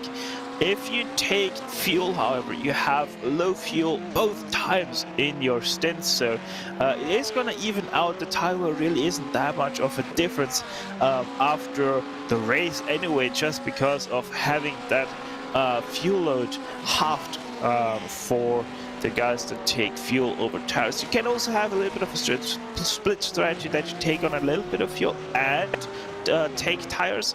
That can also be a thing like we have seen for Maniti. He did take fuel and tires. So yeah, it just depends on where do you feel more comfortable. Do you have 2 drivers that are well with the tire wear? That then means that you obviously don't need to worry about the tires, you don't need to change them, but can run twice lighter fuel loads. That means that obviously you're also going to save a little bit more of tires, which means they could potentially go a little bit more aggressive with their inputs, because obviously as said, lighter fuel load means less wear, and that also then again means fast lap time. So it all depends on your driver composition that you have in any certain car, and obviously also depends on what the car does to your tires. That also is a big factor of what you want to go with. I find it interesting as well just how big a difference it was between taking tires and not changing the driver compared to, you know, not changing tires but changing the driver around. I mean, look at the Team RSO by 5-Star, the 198 of Maniti Racing in their battle for 5th and 4th place throughout that pit window, right? They come in nose to tail. Maniti led from RSO. Maniti didn't change the drivers, but they changed tires. Team RSO changed the driver, but they didn't take tires. And yet, Team RSO came out in front of Maniti by the smallest of margin, almost nothing between them on pit exit. And despite Maniti being on fresh tires, they never capitalized on it. Team RSO ran away with it on the old rubber, which makes me wonder, you know, had Maniti Racing not taken tires, they just went with the fuel only. Could that battle play out differently? Could Maniti have gotten 4th place in that race? Yeah, I mean, it really does depend on also if Dahl would have been able to still be on pace of his first stint. Obviously also means the question, would he have been the same pace in the first stint as he was with higher fuel load of taking tires instead of fuel? So many questions. I mean, could also say that because of the lighter fuel load that Maniti would have then had if they would have taken fuel instead of tires, they could have potentially not even be anywhere close to the Team RSO car. So many what ifs are in that hypothesis, so really not worth to go down that rabbit hole. And now I think it's time we address the elephant in the room, this reversed grid start. Every time, and I say this quite literally, every single time without fail, there has been complete and utter calamity and attrition so crazily throughout the first 3 or so laps of these races as the grid gets itself sorted on out. So I'm going to be honest, I'm going to give this question to you straight out. How many cars do you think will have damage by the end of lap 1? Probably, yeah, the top 10 or so will probably have, so 10 or 15 cars will probably have a little bit of damage somewhere around their car. And, you know, it's kind of fun, like the first season which I was part of, driving alongside Alexander Walton back then for Solar Vision Racing. The one race where we ourselves didn't get collected by any calamity in the race start, we actually got to finish in a top 5 position, obviously winning the first race that was at Sandford, and then getting placed in 20th place. It was great, it was fun, but most definitely it is the most worrisome thing to have starting in 20th place and basically just waiting for the carnage to break out around you and just hoping that you're going to be able to avoid it all. Of course, you are watching the IVRA HyperX GT Sprint Series round number 4. First race of the second half of the season here from Detroit Belle Isle. Next time we go racing out for the HyperX GT Sprint Series will of course be over in December. That will be for round number 5 at the Brands Hatch International Circuit. Next time IVRA returns, though, it will be for the 400 kilometers of the Virginia International Raceway, which is round number 3 of the for the IVRA Club Sport Series, and I believe Club Cup will also be racing in that outing as well. So it could be a very entertaining race coming up in just 1 week's time on November the 27th. You can find it all on the same channels you've been finding it before, whether you're joining us here for RaceSpotTV or, of course, at VCO Esports. Want to give a huge shout out to both audiences joining us here tonight. It is a pleasure to be able to have you both out with us here tonight. Let's take a rundown for your starting grid. Here's warm-up wraps up for race number 2. On pole position is the Impulse Racing Lamborghini 256 with the Pure Sims Esports machine. I'm lining it up beside them on the front row for today's 1 hour long race. Down in third will be, of course, Olympus Esports with not having the best of runs thus far. Waiting on 26. Let's start my time screens a little bit. Project Dynamic is in third place with Shane Burke in the Simtech Motorsports down in 4th. As Rush Spatula's in 5th. VZ Sim Racing is down in 6th place with World of Sim Racing in 7th.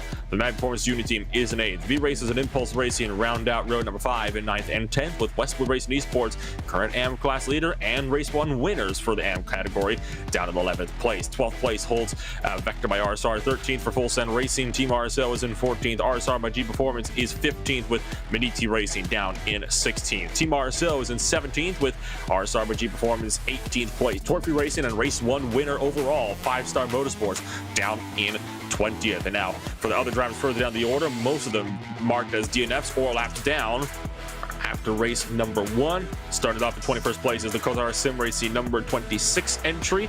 And then, of course, you have got Neo by Awesome Motorsports in 22nd. Olympus Esports is 23rd. They're starting from pit road in the Ferrari. World of Sim Racing is in 24th. Cube Racing 25th. Olympus Esports 26th. BSTV Esports and Ronin Academy in 28th place. Pace car about to pull off as we get set to go racing from Detroit once again. The pace car down and in, leaving it in the hands of Stefan Walhern. The Impulse Racing 256 Lamborghini reverse grid racing. They enter the restart zone. Green flag drops. We are off and away and already fanning out 3 wide. Deeper in the field. It's all kicking off early on here from Detroit Belle Isle. And so far, Impulse has gotten away well, and it's a clean start through turns 1 and 2. The worry here is going to be up into turn number 3. Oh, huge shunt deeper in the field. A tremendous crash from Michael Sola for Cube Racing's 890. And Leo Buffers Art Stuff Sky for the Olympus Esports number 46 Porsche. And as well as that, I think World of Sim Racing 2 is collected in that as well. Through turn 3, though, it is all clean and green throughout the field. And so far, it is going to be Pure Sims Esports to lead the way. Make the pass up into turn 3 on Michael Avdaka for the overall race lead as the 116 leads the way out of turn 6. SimTech Motorsport pulls off to the side to allow Russian Spatulas through. Letting VC Sim Racing Rouge through as well. The number 7 Audi R8 LMS and Impulse Racing. The Lamborghini has nothing for the number 116 Michael Avdaka through turn 7 this time around. And will there be any more calamities, any more major shots? Oh, Beniti's gone around. Andreas Thiel sideways in turn number 7. It's all gone wrong for Beniti, who looks set to lose a tremendous points gap that they had starting off the season, but in round number 4, it goes horribly wrong. We'll take another look at what happened to Beniti. Got to get a look at what happened to the 46 Olympus Esports machine as well. Out of turn number 2. There's the hit from Beniti into the inside wall. Yeah, just unfortunate for Maniti. Andreas Thiel there, just a little bit too much curb, getting forced upon it by the V-Racers, Marcus Silva there. And so that's why he decided to spin himself into the concrete wall. Obviously also a lot of damage to the front of his car, as that Ferrari 488 is once again out and away from the pit lane. And still on replay as well for this Ferrari, making me wonder if there was something that actually happened to the Olympus Esports Ferrari, I believe this was. And nothing that I can necessarily see taking place with the number 64 entry. It might have been up for the Porsche out of turn number 2 that took place on for the major lap 1 incident. And you can see this guy in pit road, their race likely over. They're talking about a bad start for Olympus Esports, not having the outing would have wanted. This is going to be a race weekend for them to forget. So we are clean for most of the field. Actually, that was a remarkably cleaner start than I thought it might have been, to be completely frank with you, Stefan, compared to how it was at previous tracks. Yeah, most definitely. So a lot of people know what kind of carnage Belle can bring. So apart from the Michael Sola incident, who had herself spin right into Alvaro Martinez del Olmo and Lyubov Ozaletskovskaya, who wasn't able to avoid that one, seems to be all pretty clean, surprisingly. Ted Lowendig losing out on so many positions, just lost out on about 6 in one corner just because of overall pace. And Lowendig's been spun around the 171 with some major Oh my goodness, that's our leader. What has happened here? Rainbow, the drivers that were 4th place in race 1, something had to have broke on the 171. I mean, take a look at this here. They started all the way back in the fountain section. You'll take a look at it here. I'm at a loss for words. Just got run over. Yeah, just as you said, got run over by Nunes, I think that was. It was Ronnie Nunes who runs over the Vector car up ahead of him, and then the other guy's not able to avoid that roadblock whatsoever. Great avoidance though by the cars screaming into the incident there as well. Could have been a lot worse for the 2 Porsches and BMW that went through that as well. Okay, I've seen what has happened and why Lowendig was so slow. He clipped the wall in turn 7 and knocked the suspension out. That's why he was so slow, and that's what caused that major checker that resulted in about a 4 or 5 car spin. So that was not even reverse grid related. That was just misfortune as to where he got the damage from, at what point he was at in the field. So with all of this now considered, VEC Sim Racing rocketing away from the field as now several seconds of the Impulse Racing Lamborghini. You got your Pro-Am points leader Project Dynamic just tucked in behind the currently sitting in 3rd place. Dynamic looking for the inside of turn 1. No room though. Maybe up for turn 3 if you get a good drive out of turn number 2 here down this straightaway, but I don't think he'll be quite close enough. Yeah, actually goes to the inside. Oh, making that work. Oh, no, he's not. Spinning the car around, backs it into the tire barrier. Heads up, watch out, everybody. And it looks like, oh, no, don't rejoin yet. That was Marco Silva, the V-Races BMW that slammed into Ibrahim Alio's Project Dynamic Lamborghini, and that was not a rejoin. I think that'd be worthy of a highlight reel. Inside, too deep on the brakes, just losing on entry, clipped the curb and backs it into the wall, and everybody's coming through. You can see on the right-hand side, cars coming around. I mean, why? Why would you try that? Well, the good thing is, though, he got spun around quite quickly into the right direction of the track. With that hit to his right side. And do we have more calamity right here? Oh, that's a Ferrari going sideways. That was Andrea Chisea, the Pro-Am winner, the driver that brought home a first Pro-Am win for Ferrari and a first IVRA HyperX GT Sprint Series win for Ferrari in any class all of this season. Oh, Bloom looking for the inside of the VCO Racing Rouge machine. This is the battle for sixth place. Looking for no room for the BMW. Has to back out. He'll have the overspeed on. Look at how much better of a drive he got through turn 2. Close with the Ferrari. There's going to be nothing that Chisea could do to defend against this one. Going to try to squeeze BMW out to the left-hand side. You got to leave room, though, for him. And going around the outside line, I think Bloom had to back out there, or that would have been a wreck.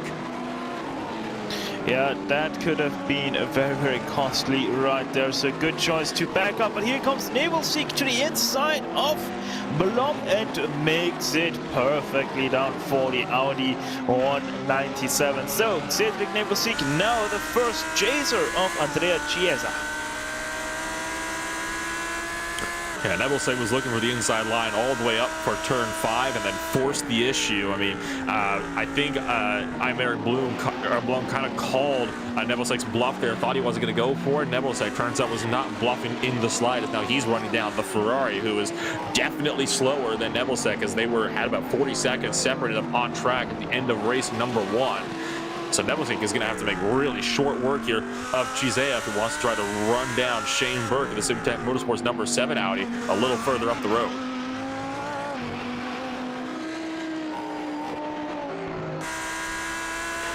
And the Matt Performance Junior team, Ferrari does clip the wall out of turn 13. That lets Nebelsieg get up the inside, and he'll make that dive on board. Oh, and it's a hip check and a bumper from Chisea to the back end of Nebelsieg's Audi. And now Chisea in the Pro-Am car trying to fight back against the Pro drivers. Stewards are not going to be pleased with that one, especially since that's a Pro-Am car giving the bumper to an Pro car trying to go around the outside line. Here comes Eimer Bloom up the inside. This is for the Pro-Am race lead here, but the Ferrari going to pull ahead for now.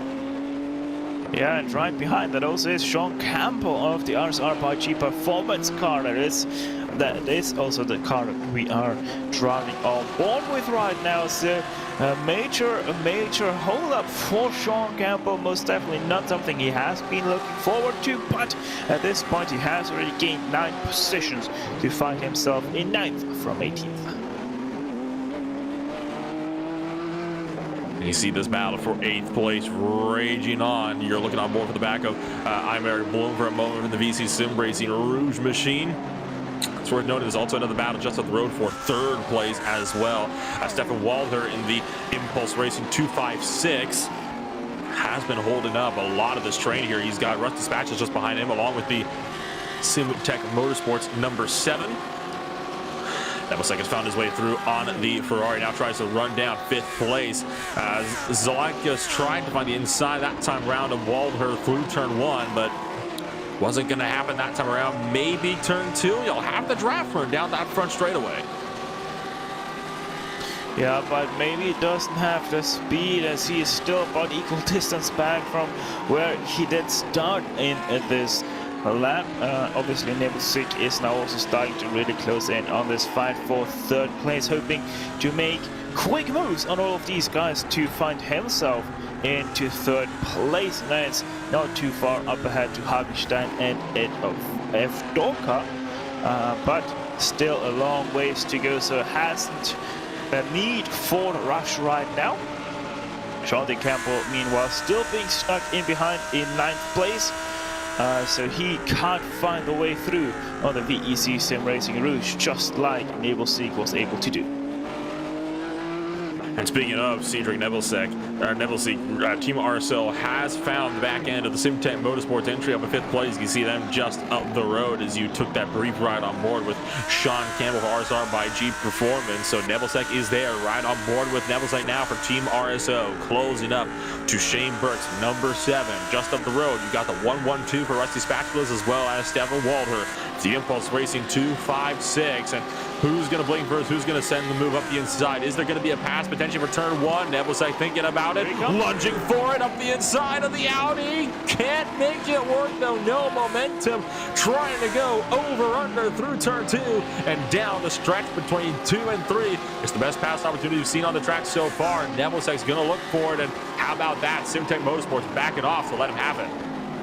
Yeah, not surprised that SimTech decides to let him have it right there. He is much faster than them, and quite honestly, they're not really fighting for that position. Yes, they might be right now in 5th place, but they very much know that it isn't going to be too long until they are starting to plummet ever so slightly down the order. So why fight right now when you can still be able to create a little bit of a gap to the faster cars in behind? You see Rusty Spatula still trying to find a way around Impulse Racing's 256 entry, and that Lamborghini has been holding this entire train up here. You can tell, I mean, look at 3rd place all the way back to, at this point, 9th and potentially even 10th, 11th, and 12th if it doesn't get sorted soon. That is an overtaking spot that Nebelsic just forced the issue in, and I never thought I'd see something actually work in turn 10. Well, it didn't work because Jan Siliakos had to turn out of that corner to not make contact with Nebelsic. So once again, a highly aggressive move by a faster car on a slower car.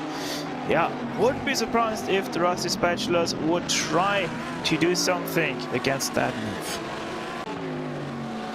Sean Campbell going alongside the Ferrari further in the back. Mag Performance Junior team under fire from RSR by G Performance, and the Pro-Am Ferrari going to have to yield to Sean Campbell.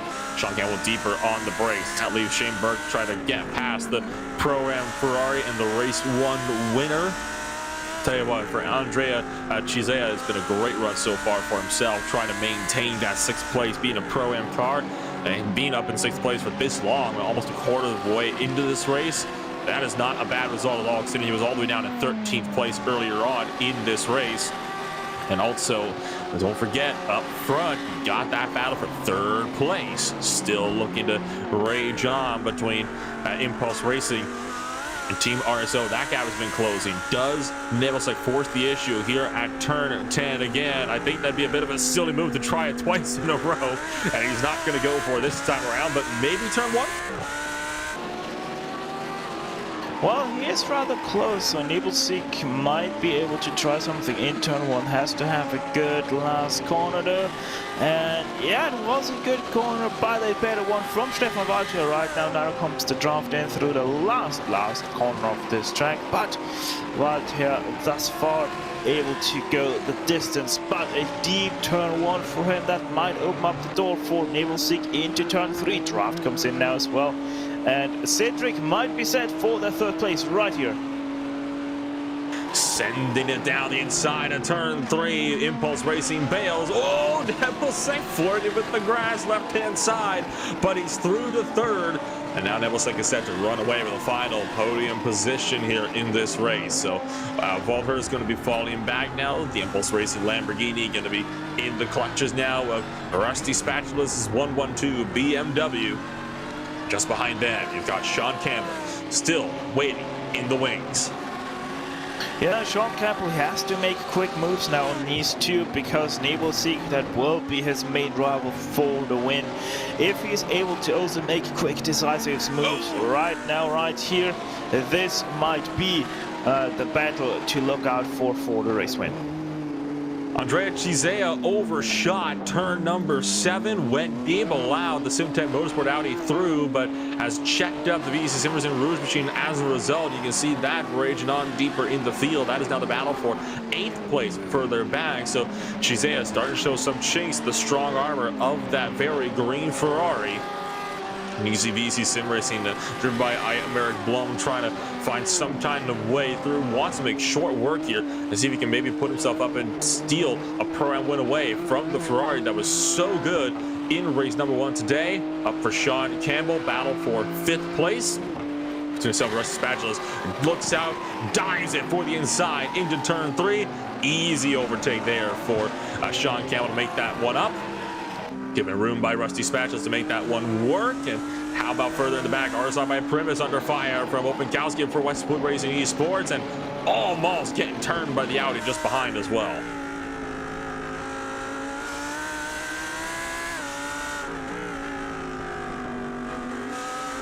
You got Shizea just up the road as well in the Mag Performance Junior Team. 111 machine under fire from the VC Sim Racing 723. Oh, that's a huge block for the 723. Nowhere to go.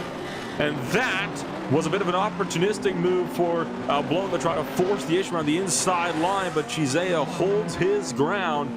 Never left the door fully open despite Blum trying to kick it open with a battering ram.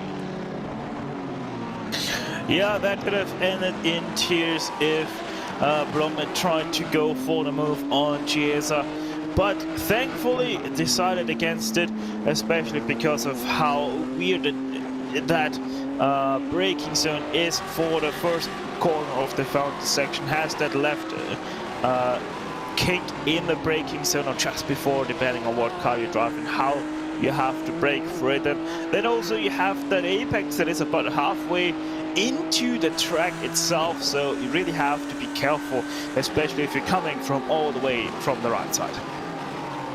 The Impulse Racing Lamborghini loses out to Rusty Spatulas.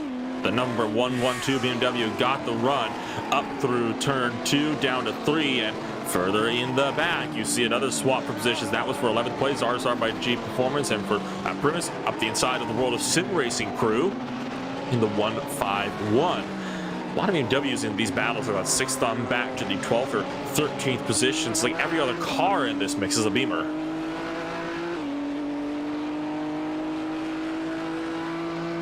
Showing that despite this track not being suited to the BMWs, right? I mean, it is still a fantastic car. Whoa, and a huge launch that time for Blum, and he was done waiting. Oh, Chiesa not done fighting, though. Up the inside again at turn 8, and gonna punch his way through. Here comes RSR by Primus now. The 68 BMW trying to find the outside line of 11. Not gonna happen, though. Maybe over-under for Blum up to 12, but there's no space for him to make that one work. Oh, he's gonna try it though. Sends one down the inside. 723 once, twice. Oh, checks it up. Gets in the World of Sim Racing, and the Westwood Racing Esports out and caught up as well. Oh boy, talk about it all kicking off, and all of that stemmed from VC Sim Racing. Centered an almighty dive up the inside turn 7. Now trying to give the bump and run to RSR by Primus. Yeah, Øystein Herford also was part of that whole check up there. So even he now has some front end damage to that BMW, and Americ Blum is gonna try to look a little bit into Niklas Schaefer, but not gonna happen. So probably Schaefer finally has that position secured.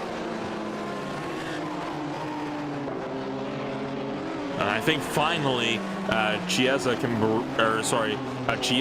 breathe just a little bit up the road, and that 111 Ferrari was looking like it could be under some serious pressure earlier on, but that late move from RSR by Primus to work his way up past the VC Sim Racing machine actually really helped out the Mag Performance Junior Team and helped them to get their way through up into the AM Class lead once again. Wouldn't that be something, right? I mean, you go from having a pretty miserable season all season long to taking 2 wins in Detroit in a Ferrari. That's something.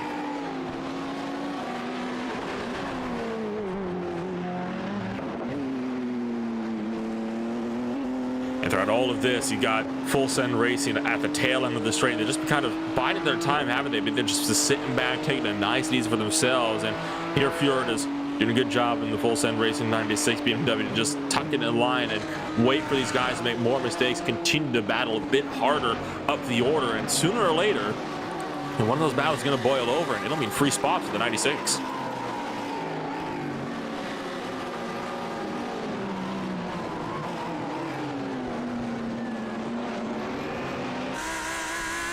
So you got Benjamin Opankowski in the mix of this as well. Here you ride aboard Shane Burke with the Simtech Motorsport entry for the number 7 car.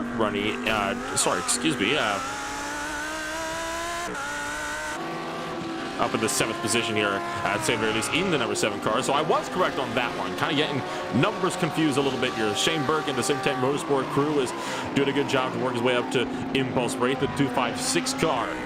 Thinking about having to go on defense once again, and Walter started this race up on pole position and has not gone his way so far. He's only been slipping backwards, but that is to be expected in a reverse grid race. On board with Opankowski at the moment for the Westwood Racing Esports crew in that AM category. Won the first race for the AM class, trying to see if they can pick together a race to win as well. And they're trying to close up to the World of Sim Racing team for the 151 BMW. Oh, and World of Sim Racing hits the wall. That could open up the door for Opankowski to have a look. Oh, outside line through turn 14. That would be a risky move, especially coming around for turn number 1. And they're not going to force the issue that time by backing off to allow World of Sim Racing to get out in front. I think that was a wise move there. Don't want to force the issue outside around turn 1. That is definitely one that doesn't usually pay off. Yeah, and meanwhile also Niklas Schäfer got past Andrea Chiesa for 8th place. So too deep for Opankowski into the runoff of turn 3. And here you see another firm battle up the road. The 7 car under fire as well. Gets past Impulse Racing's 256 Lamborghini, so everything is kicking off here all at the same time. I think Impulse Racing might have just backed off, to be honest, and allowed Shane Burke to take that spot up. Actually, we might want to see a replay of that pass from the number 7, because that was aggressive, but the good kind of aggressive from Shane Burke. There's Opankowski going way too deep into the run. I think you kind of tell right from the get-go was not going to make that corner too deep on the brakes and into the runoff area. Always have to keep track of where your car is, especially if you're in the draft. On board with Andrea Chiesa. And we'll see what Triple One can do in his bid to try to pass up now the VCO Racing Rouge machine. That pass was completed into turn 7 last time by. This time in much cleaner fashion than the last time it was attempted.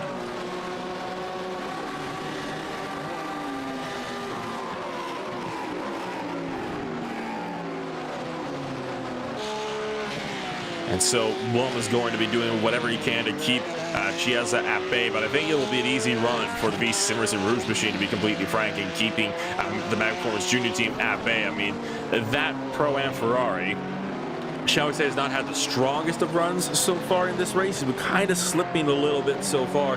He does, of course, have quite a bit of front-end damage that he is struggling with thus far. A little bit of rear-end damage, too, which, you know, that obviously is not helping the performance of that car. How about this for an overtake, though? 5-Star Motorsports on the move up the inside of World of Sim Racing. We have not talked about your Race 1 Pro winners overall too much this race so far, Stefan. They have not had an easy time working their way back up through the field.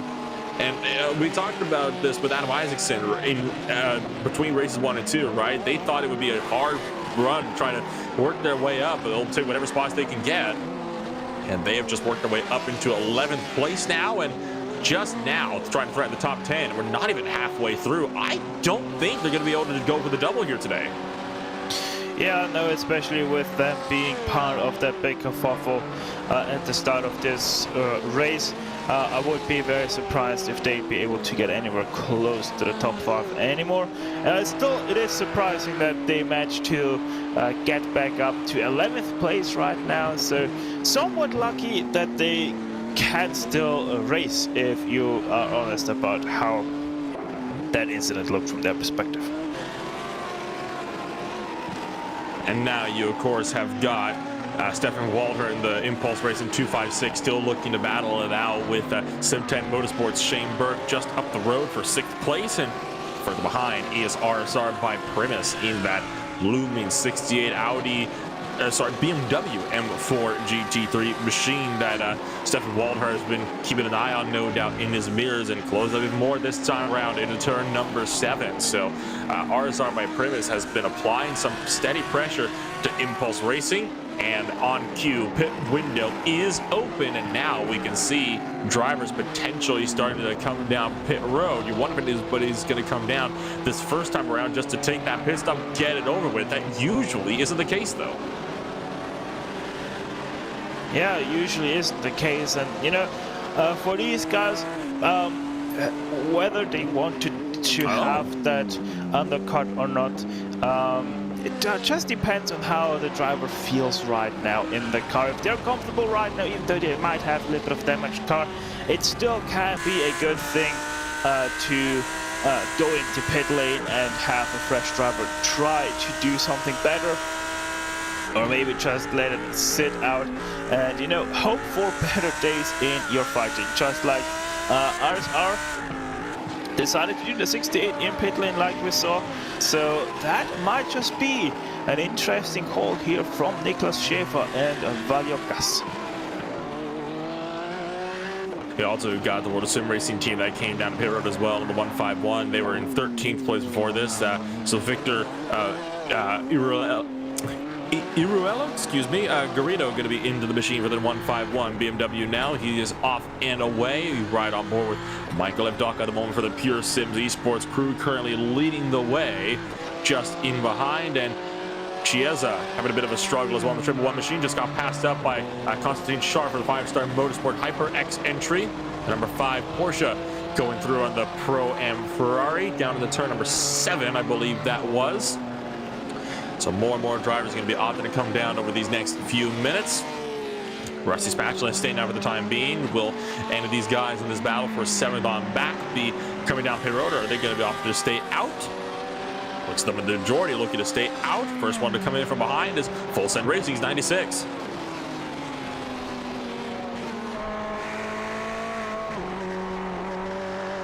And on track, you got the Mad Performance Junior team looking to continue to close up into the gap left by 5-star Motorsport HyperX. Has the drafting run. Does he look for the inside? That is a wise move, Mr. Chiesa. Stay in behind. That is, of course, your Pro Class Race 1 winner. Wouldn't want to be the guy that gets on 5-star Motorsport's bad side at the moment. Yeah, not at all, because that could end just a little bit bad if you decide to get at with them in a little bit of the wrong fashion. And you look back up now to the Pure Sims Esports machine. The 116 has been leading the way so far in this race and still opting to stay out. So Evdoka looking to run this stint long, as 2 minutes now away from halfway here in race number 1. Excuse me, we've already finished off race number 1. Neville's all staying out. So is Campbell. So far, nobody, I think, from your top 5 opting to come down just yet. Unless Red Spatula's options come in, they have not. So the top 5 continue to stay out here in this one. Impulse Racing's 256 entry, though, is down in the pit road.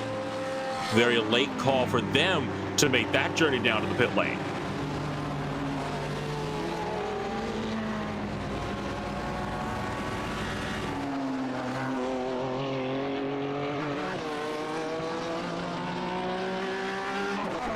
Throughout the mix of this as well, you still got these drivers starting to split out a little bit more amongst themselves up there out on track, right? I mean, I think this is going to be a case that we're used to seeing, you know, here in race 1. We saw it in race 1, we're seeing it again in race 2. It's all going to split apart a little bit more with these pit windows in, with everybody coming in as they, at their own leisurely pace so far, very spaced out across the entire 10 minutes. And that can be a good thing, right? It allows these guys to stay out there in some cleaner air, get some extra time down, allows us to take a little bit more of a breather. And who knows, those battles, we've seen it before, they have all the potential in the world to come to a head well after the pit stops are finished. Yeah, because, you know, with these pit stops, you don't just, you know, take fuel or take new tires, but there's also a new driver that is going to be able to take the charge on. And so the dynamics in battles can most definitely change.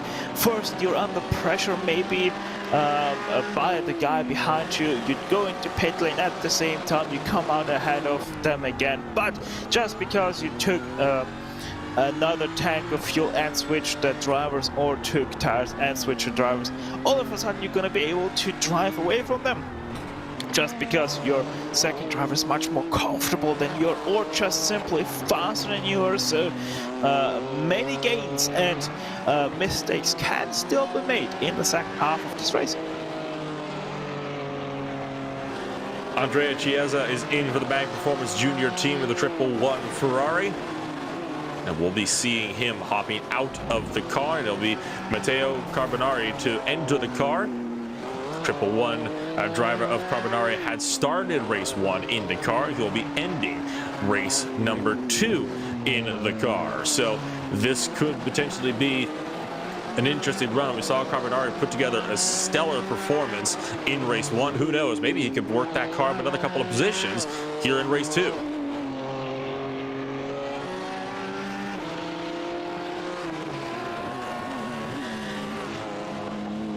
And exits pit road right by the World of Sim Racing team, driven by Garrido at the moment. So that's a tight spot to be pinned in, as Pearson's making the trip down the pit road this time by. And looks like the Bang Performance Junior team going to have to tuck in line behind World of Sim Racing. And I'll give them that. They tried to defend that one. They really did. They tried their absolute hardest to keep World of Sim Racing behind on the exit of turn 2 as they exited pit road. But when you're the guy exiting the pit road, you have to yield the guys in front of you, right? I mean, you can try to throw it up the inside, but I mean, more often than not, they're not going to give you any room to work with. Yeah, pretty much. Was a good fight to try to stay ahead, but they had to concede that in the end. Now, once again, the pit stops are on. More driver changes are happening for the last portion of this race. Still 28 minutes to go, so only 3 more minutes until everybody has had to have their mandatory pit stop served. And of course, this pit window will be closing in 3 minutes time. So everybody's going to be coming in that has not come in already, at least over these next 1 or 2 laps. You saw a big gaggle of cars currently in pit roads. Everybody else that has not come down yet will be coming down, I would imagine, either this or the next time by. Those are your only 2 opportunities to be able to get these pit stops served. And you do get penalized, it's worth noting, if you don't come in that pit window. Battles on for 13th and 14th place on track at the moment. Impulse Racing's 256 trying to keep 5-Star Motorsports at bay. That's not going to go anywhere, though.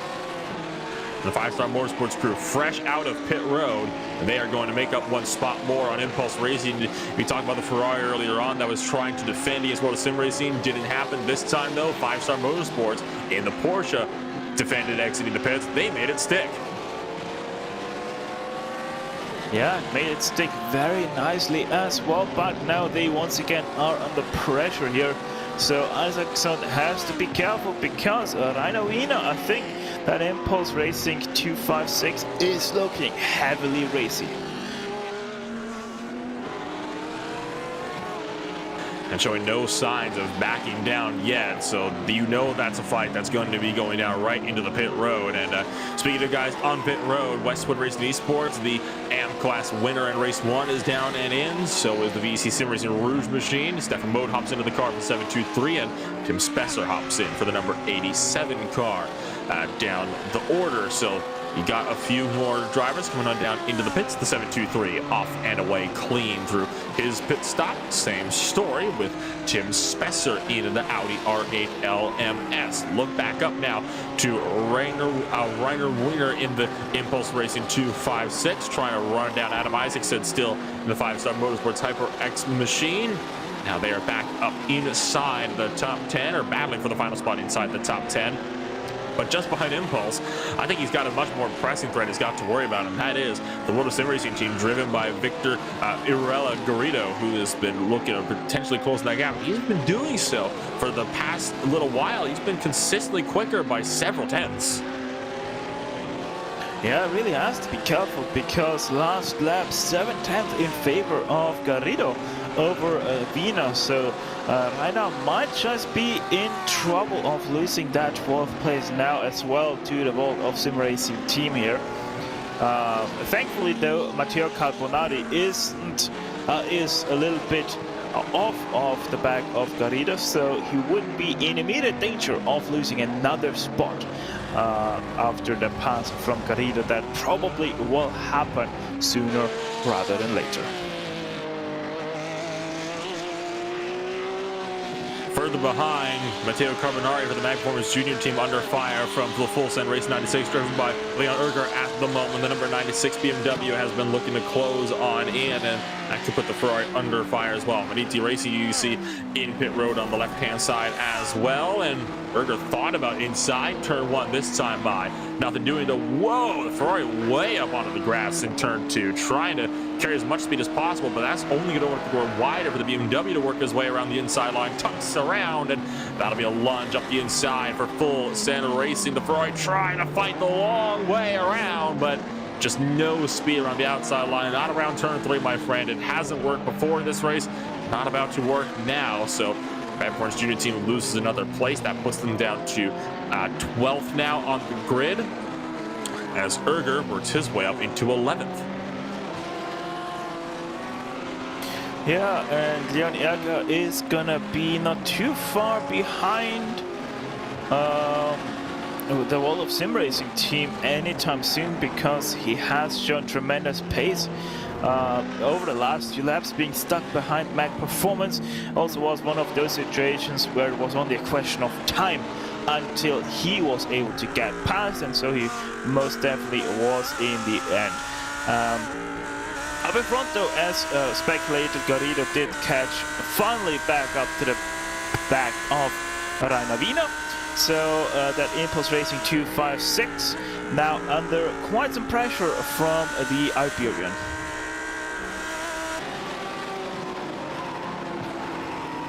You see Impulse Racing's Lamborghini still looking to hold on to a top 10 at the moment. Garrido still working that World of Sim Racing BMW around to try to pick up a 10th place finish. On the pit window, by the way, has closed. So expected pit stops are done and dusted for tonight's race. Wide through turn 3 is VC Sim Racing Rouge machine driven by Stefan Mode just up the road. That almost opened up the door for Wiener to find his way up the inside of the 256, and Mode could have an interesting run to the VC Sim Racing machine, but it's two BMWs with a Lamborghini in the middle, and that Lambo is looking to fight big time for any spot they can get at the moment.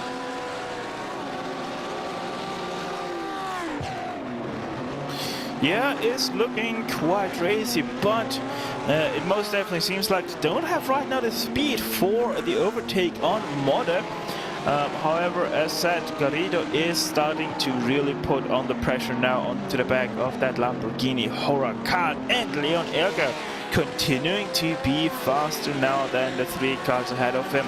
About a second, 1.3 seconds. Missing the apex turn 12 for VC Sim Racing. That opened up the door wide open for Impulse Racing to find his way through, and now opens up the door for World of Sim Racing to make the run up around turn 14, and they're through as well. So VC Sim Racing loses 2 spots in just 1 lap, and in fact about 3 corners. So tell you what though, very, very lucky for VC Sim Racing that they kept that thing out of the wall. That could have been so much worse. At the end of the day, I think every team on this grid here will take 2 lost spots over a car in the wall. Yeah, most definitely.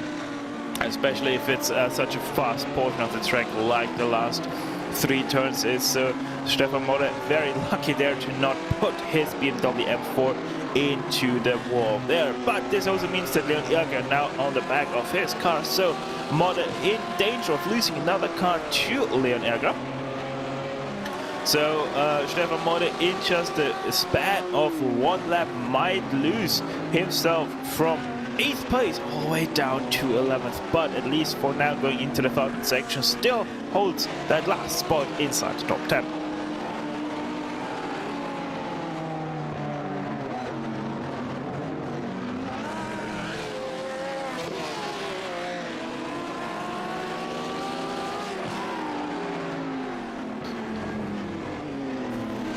Another missed apex there for Modern. Turn 14, really not the strong suit for the BC Sim Racing Rouge car.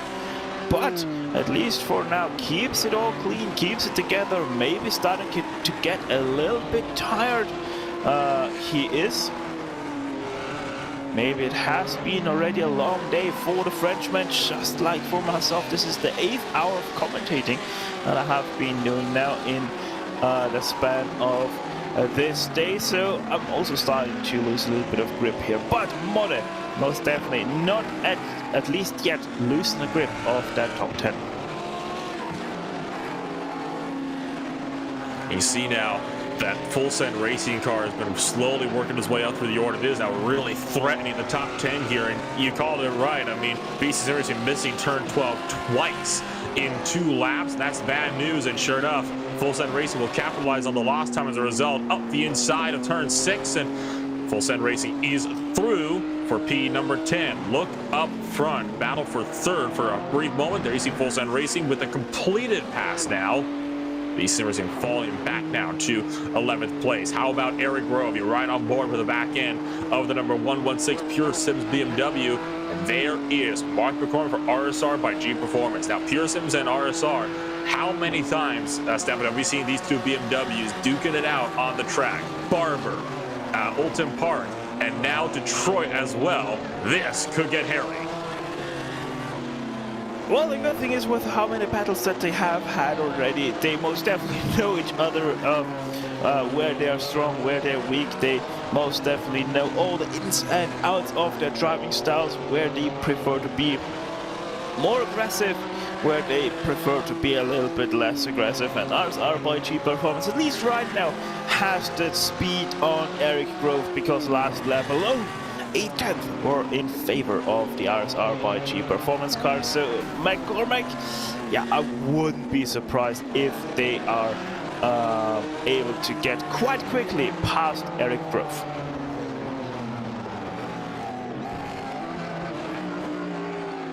It's only a matter of time, and you've got 18 minutes to work with. I mean, that is plenty of time. Estimated 12 laps still on the clock. McCormick can take all the time he wants in getting this pass done. So we'll watch that battle. We'll also watch Matteo Carbonari. Whoa, up the inside of Full Send Racing.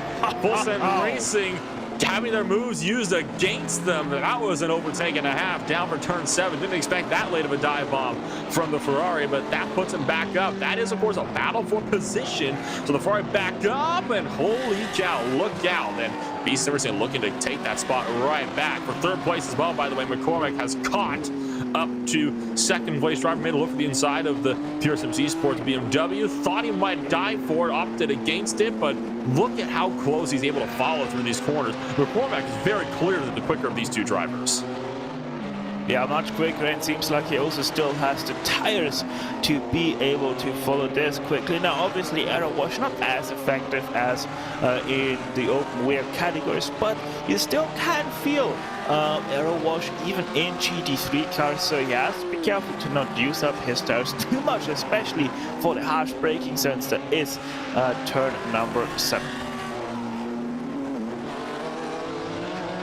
Always have to keep your wits about you. These looming walls, they can definitely catch you out if you focus too much on the driver in front or behind. You race the track as much as you race everybody around you. Here at Detroit, and at the moment, Eric Grove is having to do both with his hands full. And even McCormick at the moment, starting to get his hands full as well. He's been trying to pass Grove for a while now. And he is, kind of within the clutches of Robin Haas from the Team RSO 197 Audi as well. You can see just behind them, the 4th place, less than a second away. So if McCormick gets held up and makes any kind of mistake, and he makes a mistake there, turn 2 wall. Can you say commentator's curse? Holy cow. Slamming the wall, exit of turn 2. That's bad news for McCormick, who will no doubt be feeling that one. And Robin Haas for Team RSO could look to capitalize the result of that one here, especially if this battle ends up going side by side. Yeah, hopefully he didn't knock out his steering wheel there a little bit, because that can most definitely happen. I mean, it wasn't the hardest hit to the wall, it was also quite a planted hit as well. So hopefully Mark Cormack not going to feel any difference to his behavior of the car. And through the fountain section for the 30th time here in race number 2, 15 minutes left to go. We'll watch the battle for 2nd, 3rd, and 4th. You've also got this battle going on further down the order for 11th, 12th, 13th, and 14th. Matteo Carbonari heads the way for the Magperformance Junior team in that battle further down the order. We look back up to 4th, 3rd, and 2nd. All of these battles looking to pick on up as this race goes on. You ride aboard with Robin Haas with the Team Marcel 197 Audi trying to close the gap. He has got a front row seat to watch McCormick's charge in an effort to try to take away second place from Eric Grove in the Pure Sims Esports 116. McCormack closing with the draft, and Haas breaking the draft himself that time by not wanting to get caught out in the braking zone. And now it is a 3-horse race for 2nd place.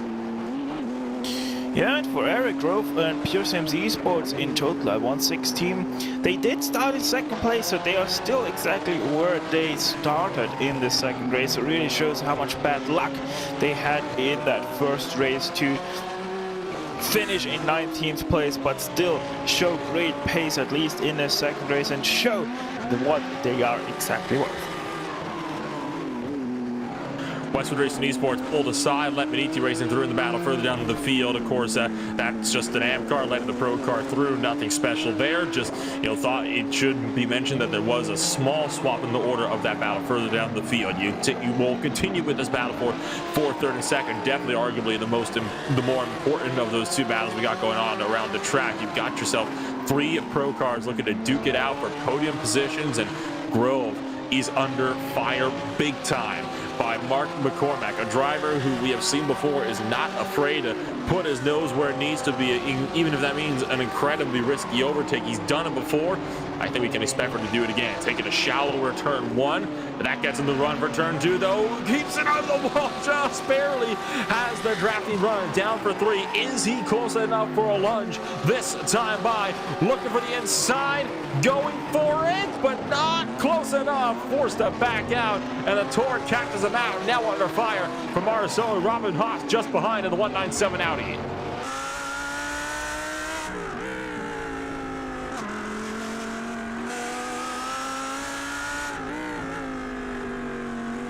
And so Robin Haas forced to back out for the time being, and we'll see Mark McCormack start to potentially lose ground to Eric Grove in the Pure Sims Esports machine just up the road. You've got Team RSL and the 197 Audi still looking strong behind, and his Audi R8 LMS trying to charge put in position. How about Beniti Racing up past VEC Sim Racing, up now into 12th place deeper in the field. That pass made up into turn number 3. Now all over the back end of Matteo Carbonari in the Magperformance Junior team Ferrari, and I have a feeling here Carbonari is not going to want to move out of the way. Yeah, I feel so as well. These guys are in for a fight, and that fight probably will stay to the end of this race. See Carbonari trying to keep Teal in behind him in the battle for 11th place, the first spot outside of the top 10. Battle for 2nd still raged on. This time Grove is on defense from turn 2 down to 3. You've got all these various battles looking to pick on up throughout this race as you take a ride on board of the back of the Beast Series machine. And there is Eric Grove, who still stays in front of McCormack for now, but they got alongside in the braking zone of 3, but McCormack was held at bay. Eric Grove with the Pure Sims Esports IVRA machine, the 116. Getting a bit closer that time by losing more time through 6, and McCormack nearly sent Eric Grove around for a bit of a run through the spin cycle there that last time by through turn 6. No move being made for 7th as a result of him kind of missing the corner. He will not get the run that he needed down that front straightaway, but Robin Haas got a great run instead, and he is now going to do everything to try to push up through the fountain section, coming to 10 minutes to go in just a few seconds. Oh, there's a launch bar, so that's not going to work that time by. It worked earlier, but that's not going to work on McCormack. He's not about to let you have that one work. Yeah, I wouldn't really say that Hasse was a little bit lucky that he wasn't more alongside Mark Cormack, because that could have ended extremely badly for the team RSO 197, and now they're also quite ways behind once again, so that dive really didn't do them any favors. Kind of lost McCormick a lot of time. Here's a battle we haven't talked about too much. How about Adam Isaacson working his way through the order, having to go up against Rusty Spackles at the moment. He'll have to fight the long way around here. Oh, gives the bumper through turn 14, and that convinces Spackles to give it up and let him through. So Isaacson getting the gloves, or taking the gloves off, it would seem. Yeah, most definitely does, or maybe it was just the Rusty Spatulas. They are already lifting. Yeah, it was. So the Rusty Spatulas actually already did lift there, and Isaacson did not expect it. That's why they had that little bit of a bump and front moment, not intended by either, but at least nothing too bad happening for them. As once again we look at a battle for 12th place, Carbonari taking once again to the defensive side, and Mode still can't find that way past. VC Sim Racing has been looking to get past this Ferrari for the better part of the second stint, has just been stuck behind him, and he has been making that Ferrari as wide as possible. Carbonari has been doing such a great job on defense here to keep his Pro-Am and Am competitors in behind him for 12th, 13th, and 14th. He has not been able to find a way by, and I have a feeling at this point that Mode might not be able to find a way through. I mean, Carbonari has just been so flawless, really, on defense that if you can't get by before, I mean, you might only lose time. In fact, he has lost a bit of time this last lap. Could be under fire here from Spencer pretty soon. Yeah, we'll have to see, and obviously they don't have too much time anymore left either. Just about 8.5 minutes on the clock remaining, and then we already have to call the end of race number 2. The races just absolutely fly by, don't they? I mean, the racing has just been absolutely phenomenal so far today, and I find it interesting that at a street circuit of all things, that's where the racing has been cleanest so far. We have not seen, too many really massive shunts so far today. There's the usual chaos that was brought up as a result of the reverse style grid, but we had so many big incidents at Oulton Park 1 week ago, and in the Club Cup as well, not just when the HyperX GT Sprint Series went there a little while ago, which just goes to show just how these street circuits can operate, right? I mean, you can kind of get a bit of a mishmash of everything. You don't really know what type of race you're going to get until you actually let that green flag drop and everybody goes out there and sees what they've got.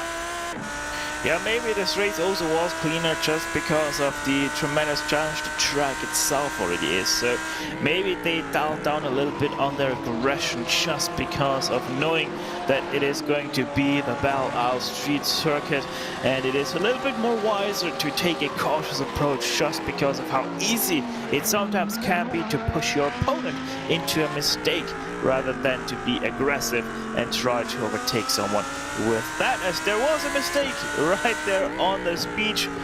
Thomas Cope, Olympus Esports, a lap down car, had a spin through turn 3. This 46 Porsche 911 GT3 entry. A bad outing for Olympus Esports here today. I mean, I'm sorry, there's no other way to put it, though. I mean, they were looking so good. Started 7th place in race 1, finished 26th because they got into the wall, and from 26th place, they've only gotten up to 19th, and they're 6 laps down still. It's a bit... it sucks to see, for Olympus Esports to be so far back. They've been so consistent, just in the top 10 all season long, but you get those tracks that just aren't your facility, and it looks like Detroit is Olympus Esports. Yeah, and obviously also in race 2 they did get collected in that lap 1 incident as well. So that race 2 also was off to a very, very, very bad start for them. And obviously from that on, you can't really get any much better anymore. So they're most definitely doing the best out of the worst. Battles on for 13th place, and Tim Spesser alongside with VC Sim Racing down through 6th and 7th. They kept it steady though, and VC Sim Racing pulled ahead just into the fountain section. Thought he might try for the lunge, but it'd be an Am on a Pro-Am car, and Spesser has proven before He is a smart cookie when it comes to choosing his battles here for the time being. So this will be an interesting one here, and well, some potentially big news for the 5-Star Motorsports crew. Meatball flag for the number 5 entry. Where do you think that would have come from? Probably turn 12. I'll take a look at it. I'm looking back now just Lap to see where 35. Oh yeah, turn 13, lap 35. That's where Adam Isaacson hit the wall hard on the outside and did break his left rear suspension. That really sucks for 5-Star Motorsports. They were looking so good. Oh no! And a big spin up the grid. RSO sends VC around. That was not a pretty sight at all. Sorry, Westwood, I think, might have sent the VC machine around. Actually, looking at it again, I don't think he did. I think that was just VC all by himself that took a little bit of a slide there. So that's a weird incident. That was by Team RSO 197 on RSR by G Performance. So, yeah, McCormack had that spin, and I'm not sure what happened there. There might have been a little bit of the N-word there as well. We'll see. Up the little bit of a touch. Yeah, right rear. Sends RSR G Performance around. McCormack into the wall. So he didn't even need net code. That was just unfortunate. Team RSO misjudging the gap, hitting the rear end of RSR by G Performance, and that spins McCormack around and spins McCormack into 4th place. Thankfully though, didn't lose apart from that one position because Shane Berg is that far down. Still the gap is 20 seconds between McCormack and Shane Berg. I gotta be honest, that spin that we just saw there from RSO G Performance, you could see that coming a while ago. I mean, the 197 RSO machine, they've been trying that move so many times throughout this race. It worked the first time, but couldn't complete the pass the second time, and had to dump the driver in front of them to make it work the 3rd time. So, yeah, I wouldn't say necessarily that's 3rd time's the charm that time around. I mean, there are some moves that arguably shouldn't be made. I think that was one of them. Yeah, most definitely right there with you as we are on board, continuing to be with 12th place driver there. It was never on, it did never look really on, because even the first time around with the Rusty Spatulas, they had to jump out of the turn so that the 197 isn't going to drive into them. So I wouldn't even call the first time a working pass, but either way they are into 3rd place now, and Pure Sims, it's gonna be interesting what they are now gonna be able to hold up against Team RSO 197. How about Impulse Racing? The 257 entry started 10th place, and it's been an up and down day for them so much throughout the course of this race. They started this thing, they were by far the slowest qualifiers. They qualified at 136 compared to a 128 for the next closest driver up to qualify 24th for race number 1. Worked their way up to finish 11th place. That means they started 10th in race 2, and now they lead the races they have for so long. It's been a great run for Marco Jaeger and his team in the Impulse Racing 257. Himself and Thomas Hagelstein have been doing such a great job on working that Lamborghini up into the lead and just pulling away from guys behind them. And at the moment, with I believe this will be 2 to go this time by, there's nothing that can compete with them. And you look back to Robin Haas at the moment, still trying to run down the Pure Sims Esports IVRA machine of Eric Grove for 2nd. Even Eric Grove has been able to kind of get the hammer down now. He's been able to pull out a substantial gap over Robin Haas.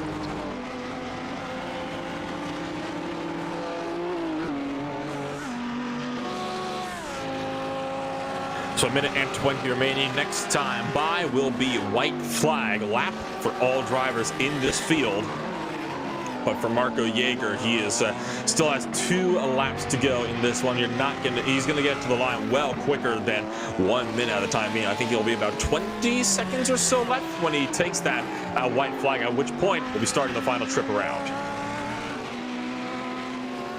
I have to say, I didn't look at the time when he passed the start-finish line, but I think it was much closer than that. Either way, I'm with you there. It is going to be another lap after this one for Marco Jaeger.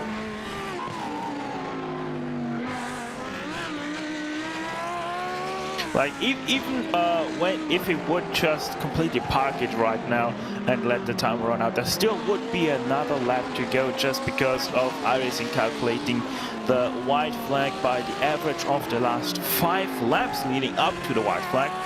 So he still would get that white flag, even though he wouldn't in reality. Either way, Marco Jäger starting his last lap right now over the stripe with 5 seconds to spare.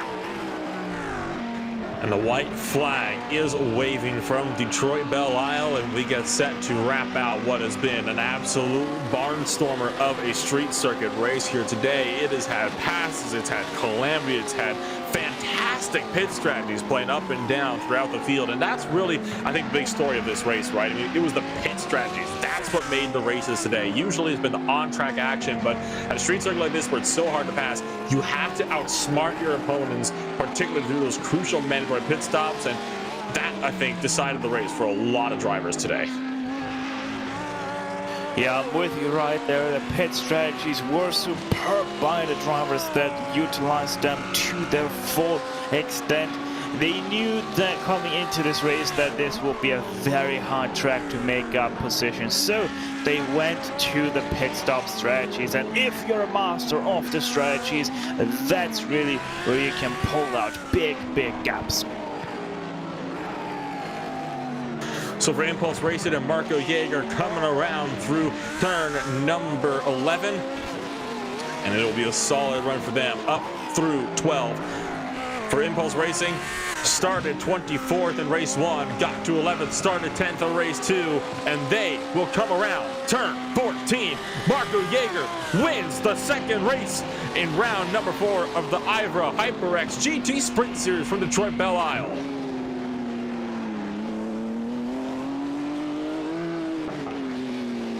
And you continue to watch some of these battles out of getting set to sort themselves out further down the order. You've got this fierce fight here as 5-Star Motorsport and HyperX atomizing, trying to get one more spot. And of course, now Isaacson 2 laps down as a result of that meatball flag. It's so unfortunate to see them falling from 18th place, or from what would have been a top 10 spot all the way down to 18th. But a meatball flag at the end of the day is a meatball flag.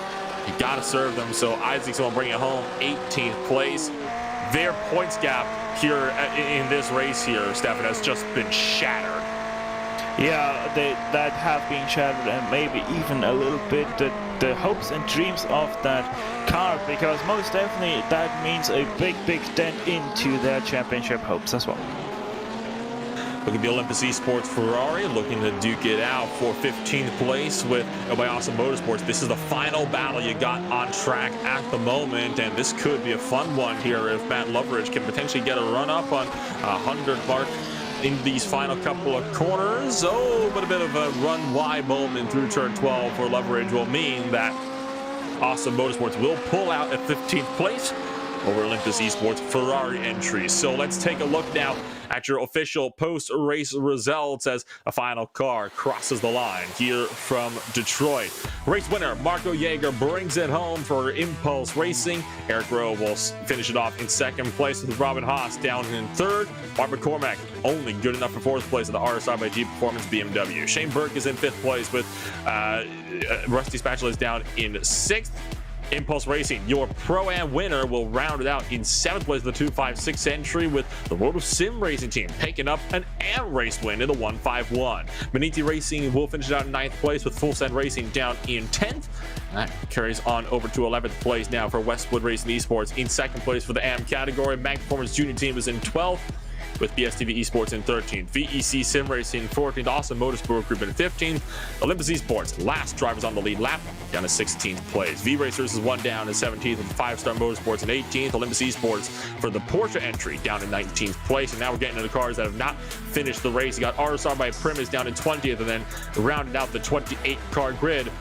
You got Kazar Sim Racing, Project Dynamic, Vector by RSR, Torque Freak Racing, Team RSO, Cube Racing 890, World of Sim Racing, and Ronin Academy not even making the race start for race number 2. So 2 races done and dusted and a full 2 hours of racing complete, and holy cow, Stefan, what a race. We'll see if we can maybe get a few of the drivers to give us a chat over the course of the night, but I have to say, that was about as good of a street circuit race you could possibly hope for.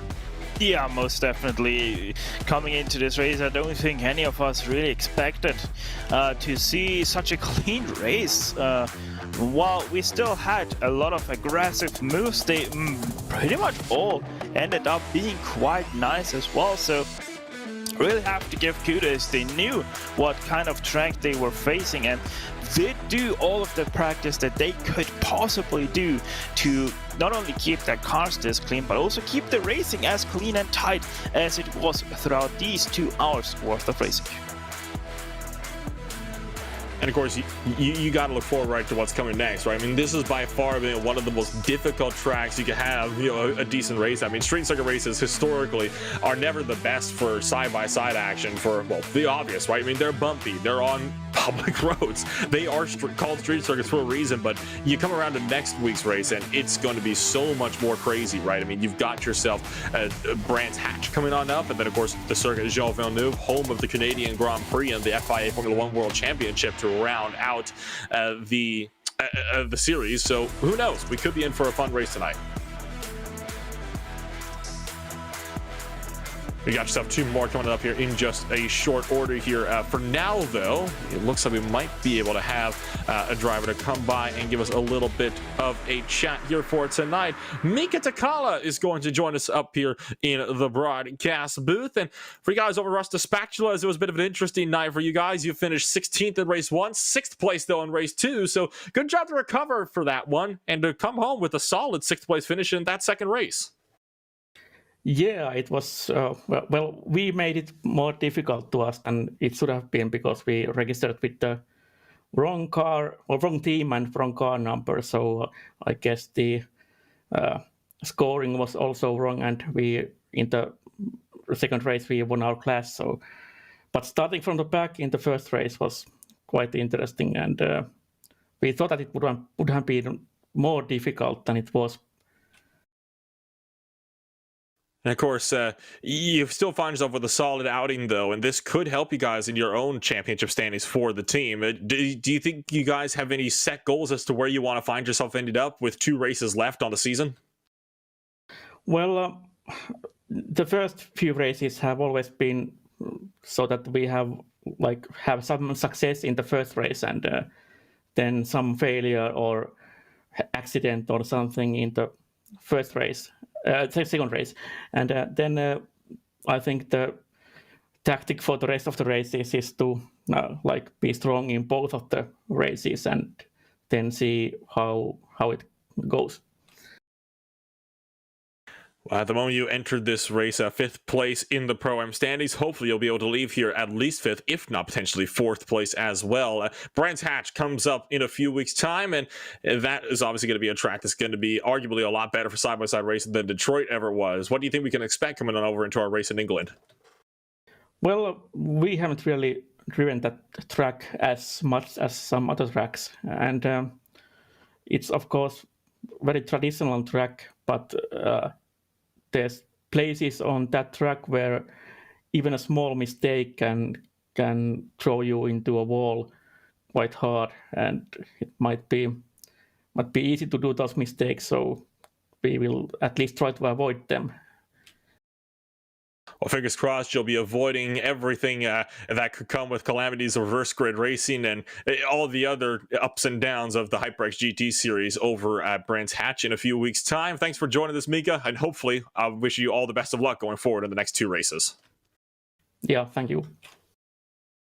As we get to Kala, bringing it home for the Rusty Spatulas crew. Wasn't in the car tonight, I believe, just sitting by as a crew member here today in Detroit. But he kind of brings up a good point, Stefan, right? I mean, not a street circuit, but by all means, it's also one of those tracks where the slightest mistake can absolutely throw you into a barrier. Look at the Paddock Hill Bend at turn 1. I mean, it's a downhill zone in a sand trap, yes, but you go off there, 9 times out of 10, you're backing into the wall with these GT3s.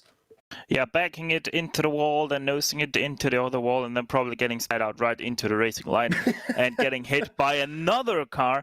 That's just how Brands Hatch can go. And let's be honest, the rest of the circuit also isn't that kind to mistakes. So very much so, like Takala said there quite nicely, it still is quite a dangerous track to make even the littlest of mistakes.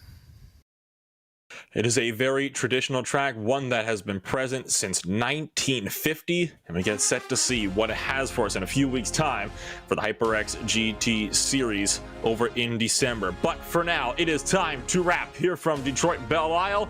I'm Ola Rempel with Stefan Schlacker beside me in the commentary box, and Ryan Bauer down behind the cameras for tonight's race. Thank you everybody for joining us for RaceSpotTV for more IVRA action for the HyperX GT Sprint Series. We'll see you all in a few weeks, and we'll see you next week at VIR for the Club Sports Series.